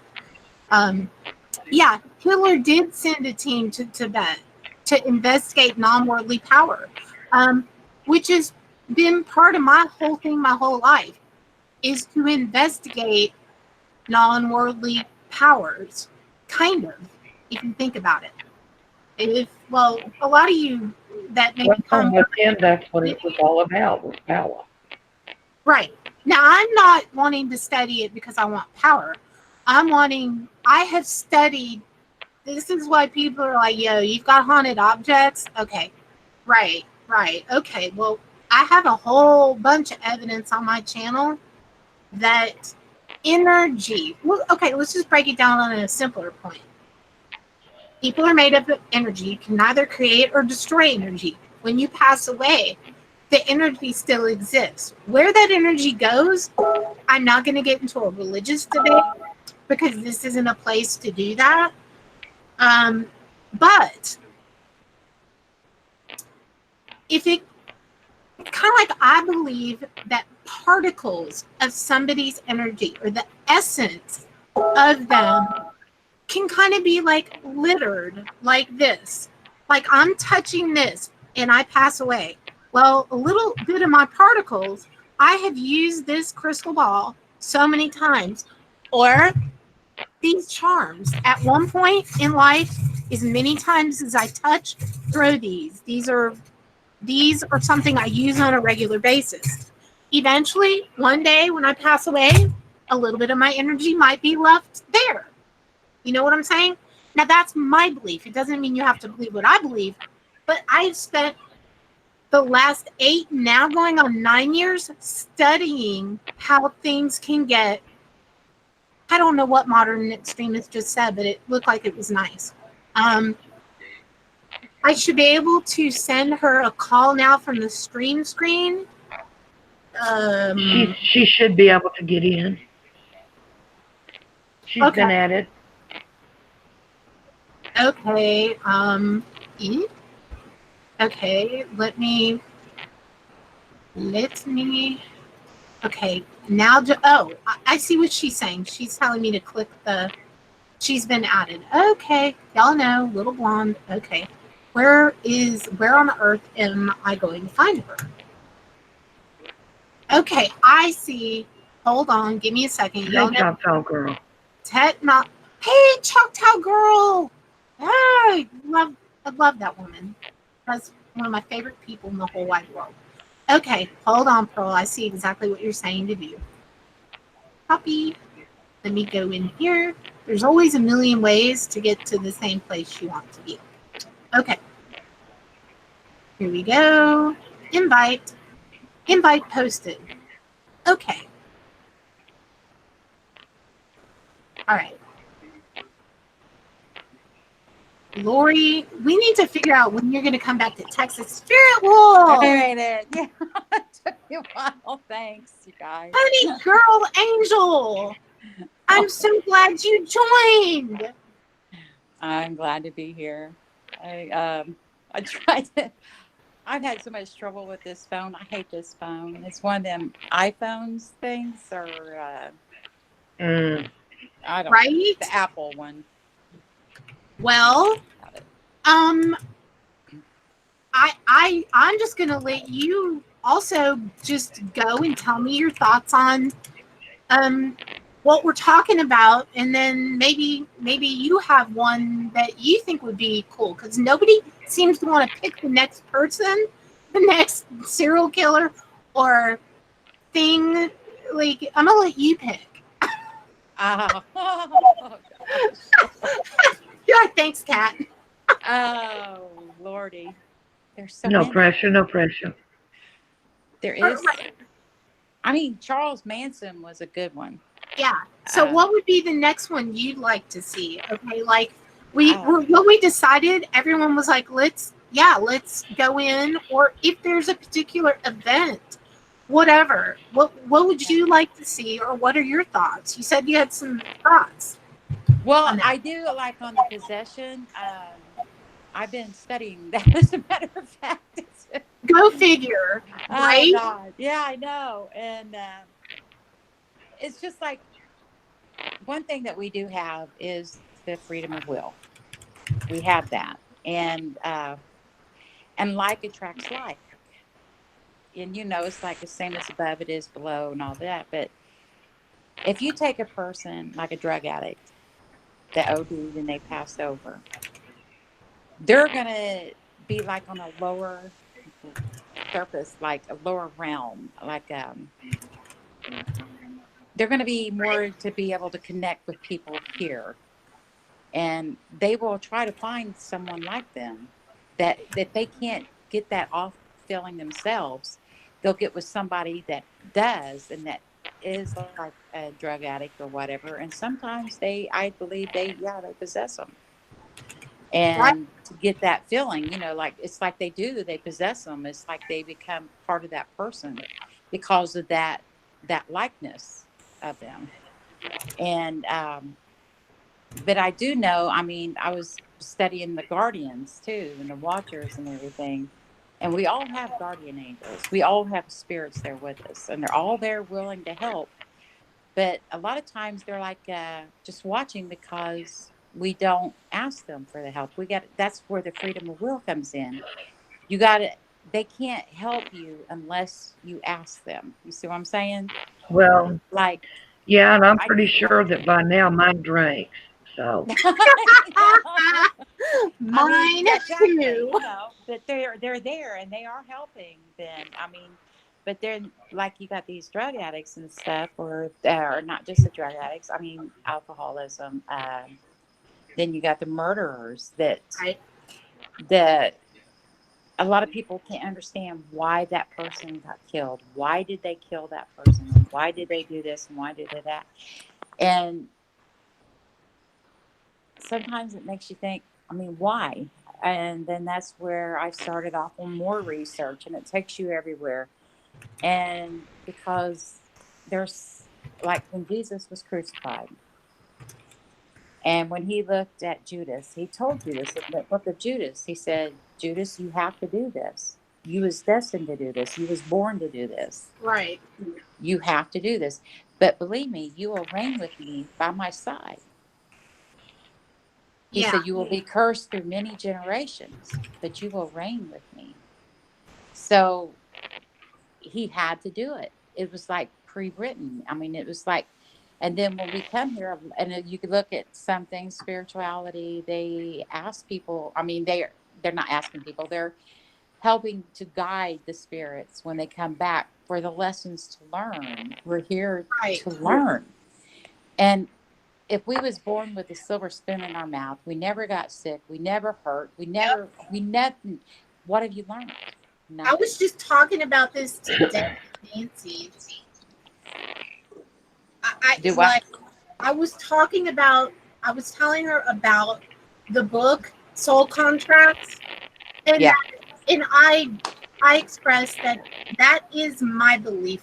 I believe some of what we experience when we're here is karmic, sort of karmic payback. Y'all ever like have something really crappy happen to you and think, damn, what did I do in a past life? I must have been bad. Okay. Yeah. I do believe there is karmic debt.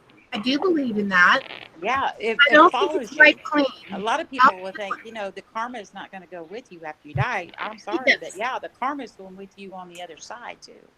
And you have to pay that debt. And so let's think of it like this. What if there's a bank account? I'm just giving an analogy. Let's say there's a bank account and you've got X amount of really bad karma coins in your bank. And then when you come back, when you get to the other side spiritually, you know, in many religions, you hear that you have to go through the book of life. Or some people believe that under one of the Egyptian pyramids is a book that holds all of the answers to a lot of things. Okay, that's a whole different topic. All right, but maybe when we get past this life, you'll join it. I'll totally do a show on soul contracts, Choctaw Girl, and you'll join the panel. That would be great. You in? Y'all in? Yeah. For that one? Okay, cool. Maybe that's what we'll do Saturday night because I have a show scheduled. I just didn't know what the topic was going to be. Soul contracts would be really cool because you know about it and Choctaw does. So, Lori, would Saturday night work for you? Because I'm scheduling the show for 9:00 p.m. Of course, 9:00. Who would ever think in the morning? Okay, Choctaw Girls down. So Saturday night. Are you good for Saturday night? Oh yeah, I am.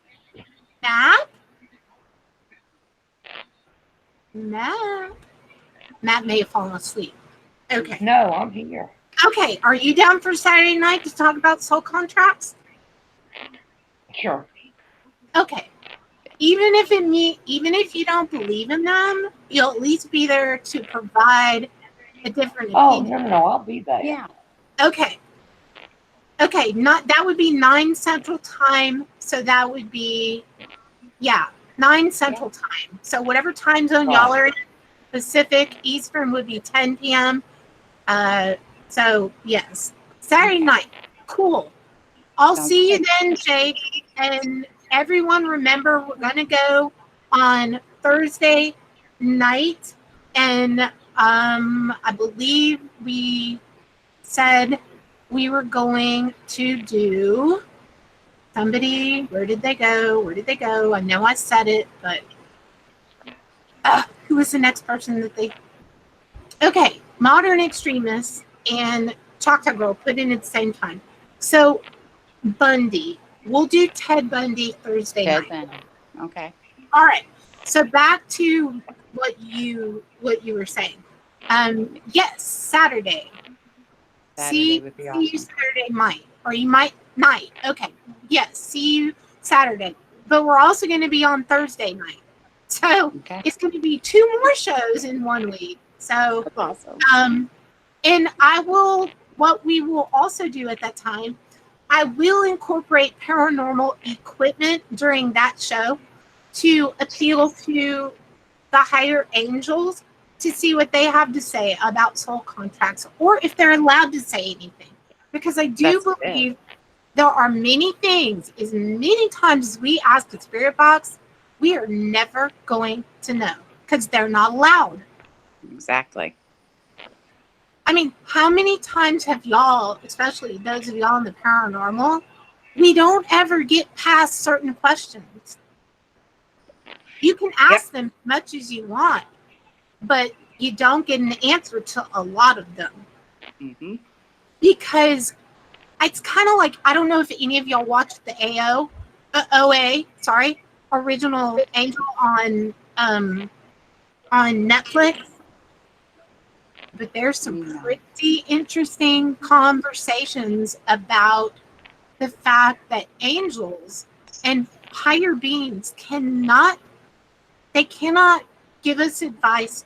We all have a guardian angel, Mm-hmm. but they interfere, because if they did, it would send a ripple into the space time continuum for you Star Trek people. That would change something, and that's not allowed. So I believe it's the same with spirit boxing, and certain things we're just not supposed to know.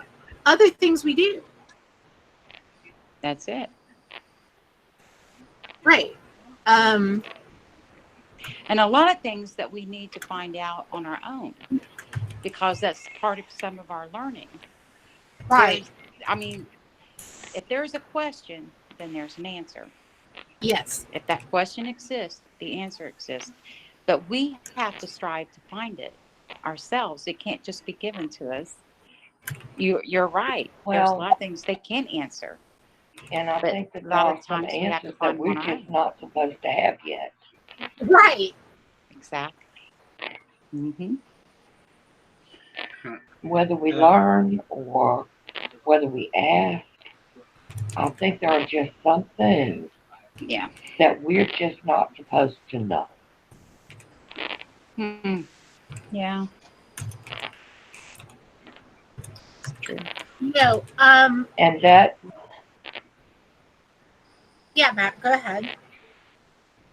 dates back to the Garden of Eden and a certain tree. Right. Right. Tree of knowledge. Okay. Mm-hmm. I want to, because I mean it's 10:15. We don't have a lot of people in here, but can I ask you, have you had any? Hey, Albert. Hey, Kat. Hey, Albert. Hey, Albert. Hey, Sylvia. Well, Are you at this point willing to share, if anything, your experience with the whale? Yes, Me? I do want to share. Okay. Okay. Awesome. The oil. Let me unlock this so you guys know who's speaking. I'm gonna let you tell the story. Okay. All right. All right. Now, the oil, the Bible that believes the oil.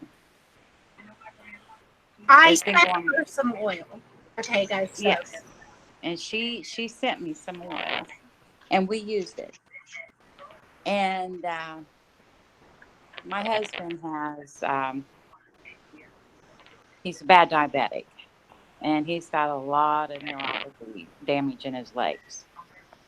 and it's hard for him to even walk a lot of times. And we put it on his legs, put someone in both of his legs, and he's not been having any pain in his legs. I was just asking him today, I said, how's your legs been doing? And he said, he said, they've not bothered me. He says, it's like he never thought about it. I've noticed he's gotten up more, he's moving more in the last few days. And he said, Wow. Phyllis, he said, they're not bothering me.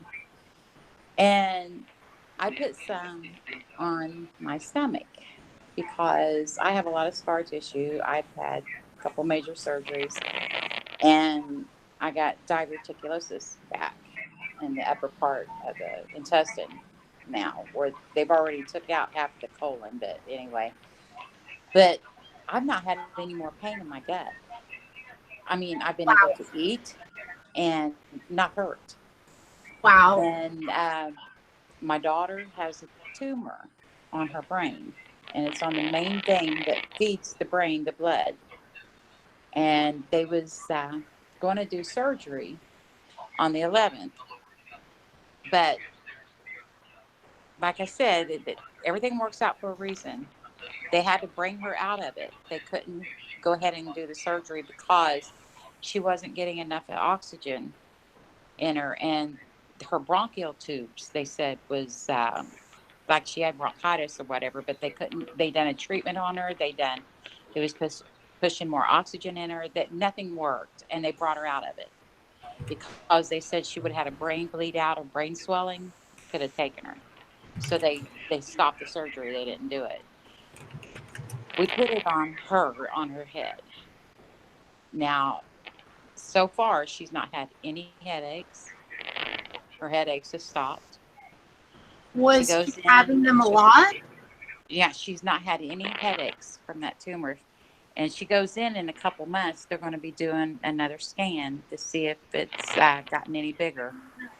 But they put the surgery off because she was a smoker and she had to quit smoking. And but they're going to do, like I said, another scan. And I look for it to be gone. I seriously do. I believe it's going to be gone. Somebody asked me the other day, well, what are you going to do if it's still there? Well, how are you going to think then? I said, well, for number one, I can't answer that question. And I said, because that would be putting doubt. And I don't doubt one bit that Nope. youngin is going to be healed. I can't. No. It's just going to happen. She's going to be fine. Amen. And so, yeah, the oil is, I keep it there. I got it sitting out, and I look at that bottle every day when I walk by. And it's just like it puts a smile on my face because I know that God's here and he's working with our family. We've had a lot going on in the last few months, and Kat, you're an angel. I mean, it's awesome. And like I said, I was able to eat. I've not had any of my problems in my stomach.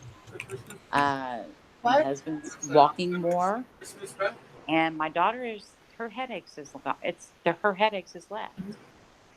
And with that tumor on the very top of her head, on her brain, and it's a pretty good sized tumor, and she was having massive headaches. She's not had any headaches. Okay. Not had to take anything for it.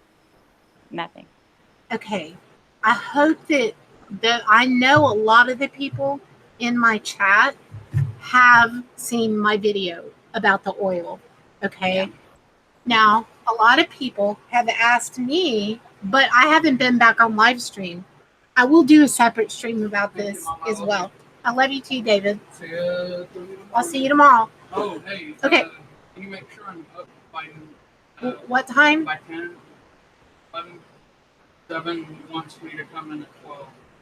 Okay, you're going to have to be sure to get up because, I mean, I'll probably be up before then, but Okay. I will try, yes. I love you. Okay, Choctaw Girl, you as well. Okay, if you guys have not watched my video on the Bible flowing oil, I would strongly suggest watching it, okay? People want it. I've had a lot of people asking me, and I've not shared this, okay? Mm-hmm. Matt knows this. Pearl knows this. I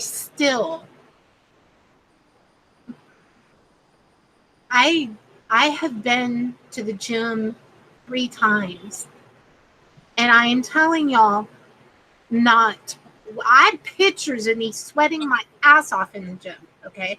Not just saying this.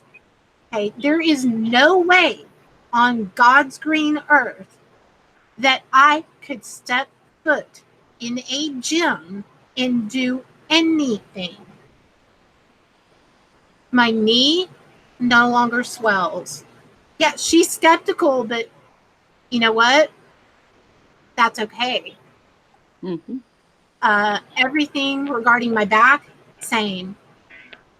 I have spent 12 years. Now, I don't know about my MS because I haven't been to my neurologist, so I can't speak on that. But I have full faith that is also going to come back in a positive manner. Oh, yeah. Now, it is definitely I have to testify to the miracle that happened to me. And you just heard Spirit Wolf, totally separate person. A lot of people, y'all know her.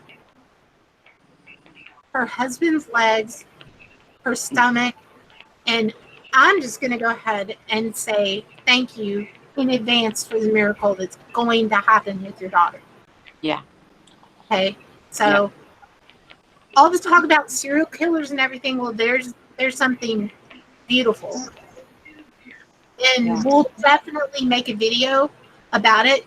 Now, MAP also has some oil, but I don't actually know I don't know anything about, I haven't actually asked her anything about that yet.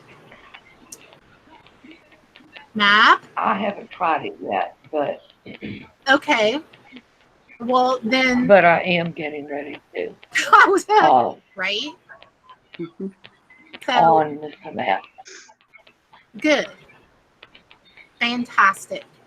Well, there's one more that I put that. Oh, what? I put it on my son-in-law, and wait, you put it on your son-in-law? Okay. Yeah, I put it on my son-in-law, one of my son-in-laws, because he had gotten into drugs. Right. And I put it on his forehead, and then something told me to put it in his mouth, on his mouth. It kept saying mouth, open mouth, open mouth. And I just said, open your mouth. And he did. And I put some on the inside of his gum, on his lower lip. And you know what?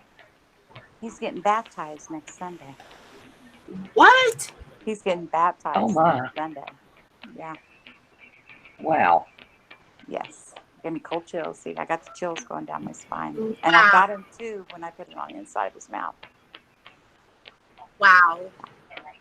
He's getting baptized. They called me yesterday. How far away was he from being baptized prior to you doing that? How far would you say? He wouldn't even step inside of the church, honey. Okay, I find that to be pretty amazing. Yes. Yeah. Okay, that's like 4 things. And the 5th one, we've yet to see. Okay? So, I cannot go, hey, every one of y'all have to have a bottle of oil. Many that know me haven't even asked. It doesn't resonate with them. Having the... y'all need to go watch my Bible oil video. Choctaw Girl, you got to go watch it if you haven't. You need to, and there's also a link under my video of the actual place that I was when I got it.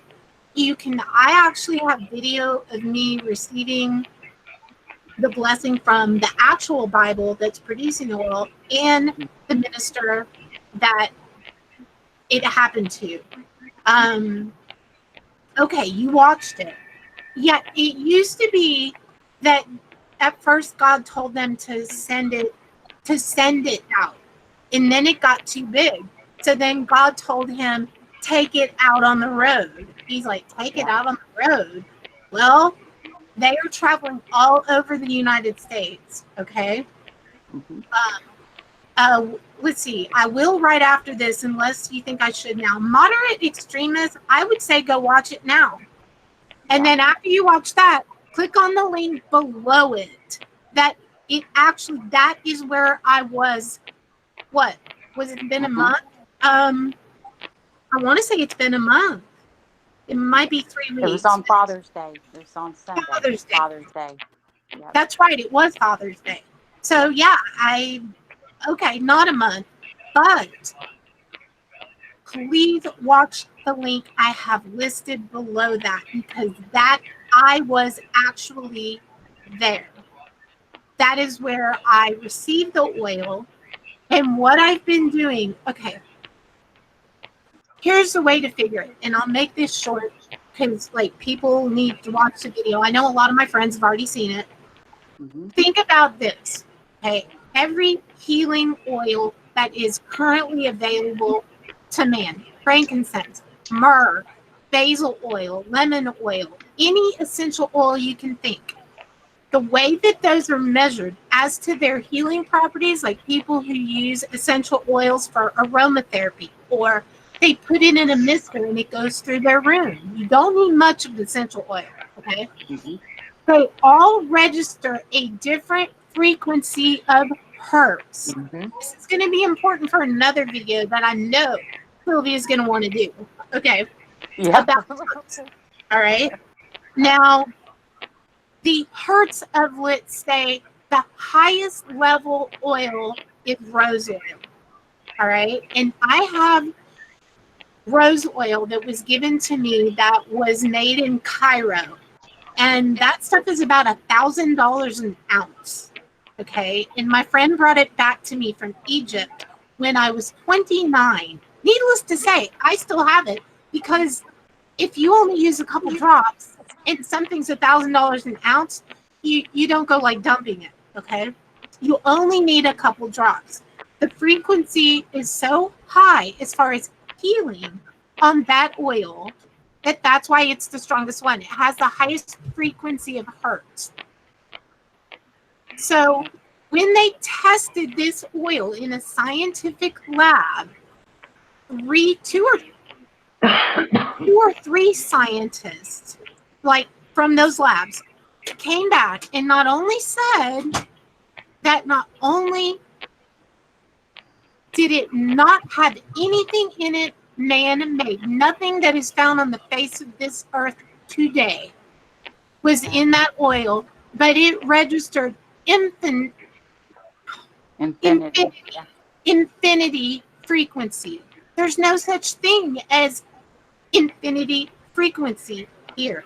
So think about infinity. If you add several drops of infinity to the highest resonating frequency, actual measured frequency, oil, you then have infinity. Okay, it's one drop of infinity is infinity, right? Mathematically. So what I decided was, you know what? I have applied this oil to the people in my lives that need it and myself. And so I am taking the highest frequency oils, including the rose oil, that is $1,000 an ounce, and then the oil from the Bible. And I am adding 5 drops per bottle, and I am giving them to whomever seeks me out to need it. I'm not going to go like do an infomercial and be like, and no, it doesn't cost anything, clearly. And until it's empty, I will do that. But you know what? That bottle that you sent, yeah, it doesn't look like it's even been touched. Okay, let me show y'all. Okay, I don't know if y'all can see this over here. Oh God, I do not want to be in camera. Hold on. Okay, I'm going to show you now. Okay, this. Look at that. Okay, this is the Bible oil. It doesn't. Do you see how little it's moved? I have sent out 1, 2, 3, 4 bottles. Half of a bottle went to my best friend Debbie in Georgia, and I mean a pure bottle, all of the pure oil. And then I'm like, wait a minute. Add infinity to this, and infinity will multiply the others, and that it doesn't matter. One drop of a miracle is one drop of a miracle. So 1,000,000%, I believe in it. I've experienced it, and you know, you're gonna have people who are gonna be like, yeah, whatever. Well, then I don't know what to say to you on that. But I know that the people who need to find me will find me, and they will get what they need to have. Yeah. And I will not turn anybody down along the way. If it means I have to drive to the next whatever, I'll do that. It doesn't matter to me. It is that big of a miracle. Okay, so we talked serial killers and evil and all kinds of stuff tonight. But we also shared some very serious. It's a miracle. It's just a miracle. It's a modern day miracle. Yep. It's just my opinion. Well, it's not just my opinion. It's ICS. It's a fact. Yeah. Fact. It's just. So, what do you think about it, Albert? What are your thoughts? What do you think about that? I think it's wonderful. Yeah. It gives people faith back into something they might have lost. Yeah. Yeah. It does. Yeah, Chata Girl. Chata Girl said that blows her away. Okay. Yeah. My friend James Griffin is going through some things health-wise, not feeling very well. I told him in chat, shape me your dress, I'll send it to you. Modern extremists, you are in the absolute, even though you didn't know to ask for it, that you need to have it. If you're experiencing phase 1 and phase 2 of infestation and oppression, I will talk to you more about what you're going to do with it. But I promise you, I 1,000,000%, I know that every bottle that I send out, something is going to come of it. Yes. So Albert, if there's anything you don't feel well, anyone in your family, what have you, you let me know, and I'll send it to you. Okay. And again, we'll do a whole other show. There are other people who've received it, and I've not 100%. Like Map said, she hasn't used it yet, but is going to. My best friend Debbie, I'm gonna let her come on and talk about the miracles that happened to her, because it will blow you away. Choctaw Girl, as far as how would it be applied for migraines, all you have to do is anoint your head. Mm-hmm. That's it. I would definitely say have the faith that it's going to work, but I don't think that you don't have to have that, because many of the stories of the miracles of this were people who didn't even know that they were given the oil. Alcoholics who were given it in their drinks. A mother who baked it in her son's muffins. So just apply it. Sign of the cross on the forehead would be that's what I would do. Yeah. That's what I did. I did sign of the cross on my knee, on my back, on my neck, and I ingested it. Okay. Now do not ingest the oil I'm sending y'all. Let me tell you that, because this also includes the highest frequency oils, but you don't ingest them. Okay. So please understand, don't ingest this. Put it, anoint yourself. Okay. Pearl, what's going on with the weather? I think she's got like a tropical storm bearing down in Louisiana. So, right. Well, Matt, okay. So are you, you sent the email and you're about to watch the oil. I'll see you next stream. Okay, moderate extremists, sending you blessings and 100% faith that what is going on with you is absolutely going to go away. Yeah. Know that.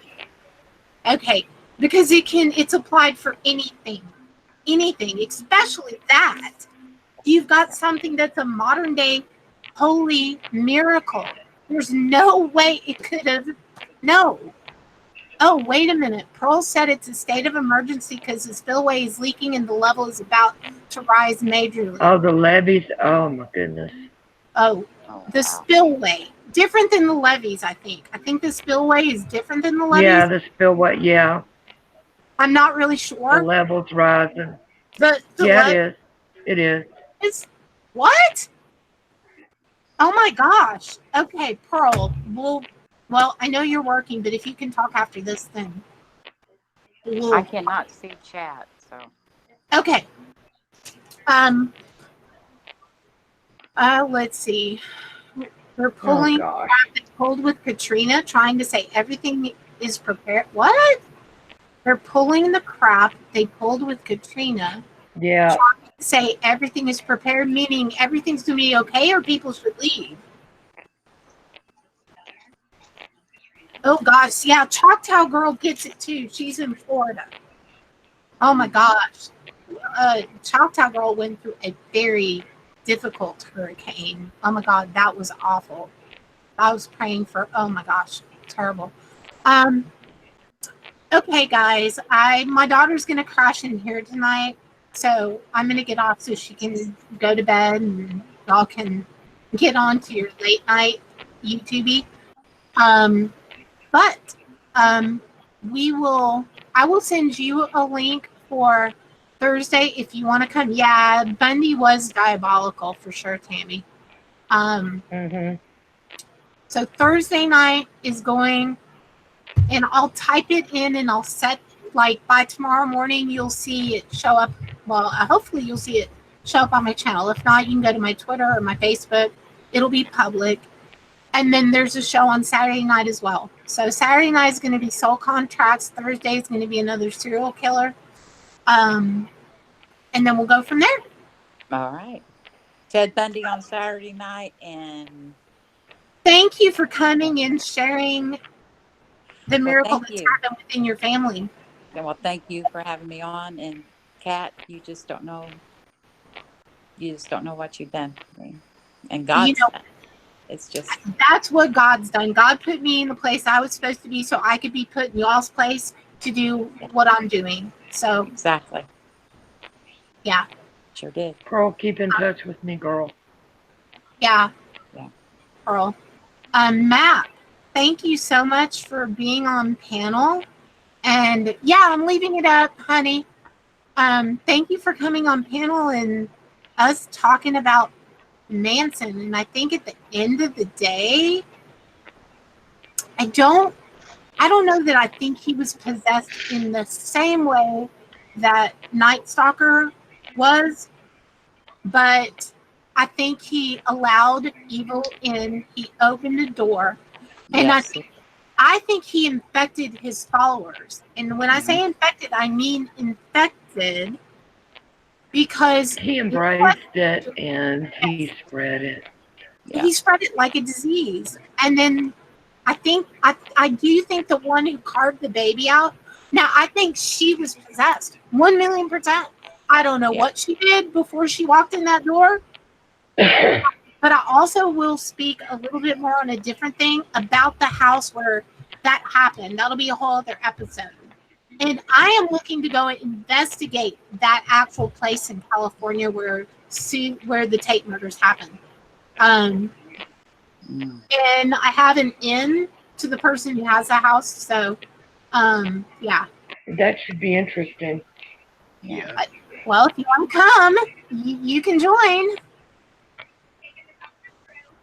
Everyone's like, no, I am not going. No. Hey, if I can arrange it, I'll be there. Okay, well, we'll make it to where it's enough time to plan ahead to do it and then do it. So, I mean, anybody who wants to investigate there, really, I mean, it's very reasonably priced as far as investigating. Okay, that bitch Pearl. You too. All right. I love you guys. I'll see you on Thursday and I'll see you on Saturday. I love you, sis, Spirit Wolf, Albert. I love you. If you want to come join on the panels on Thursday or Saturday, let me know and I'll shoot you a link too. Back to the paranormal, y'all. All right. Bye-bye, you guys. All Bye. right. Bye. Sweet Love dreams, everybody. Night, everyone. Good night. Night.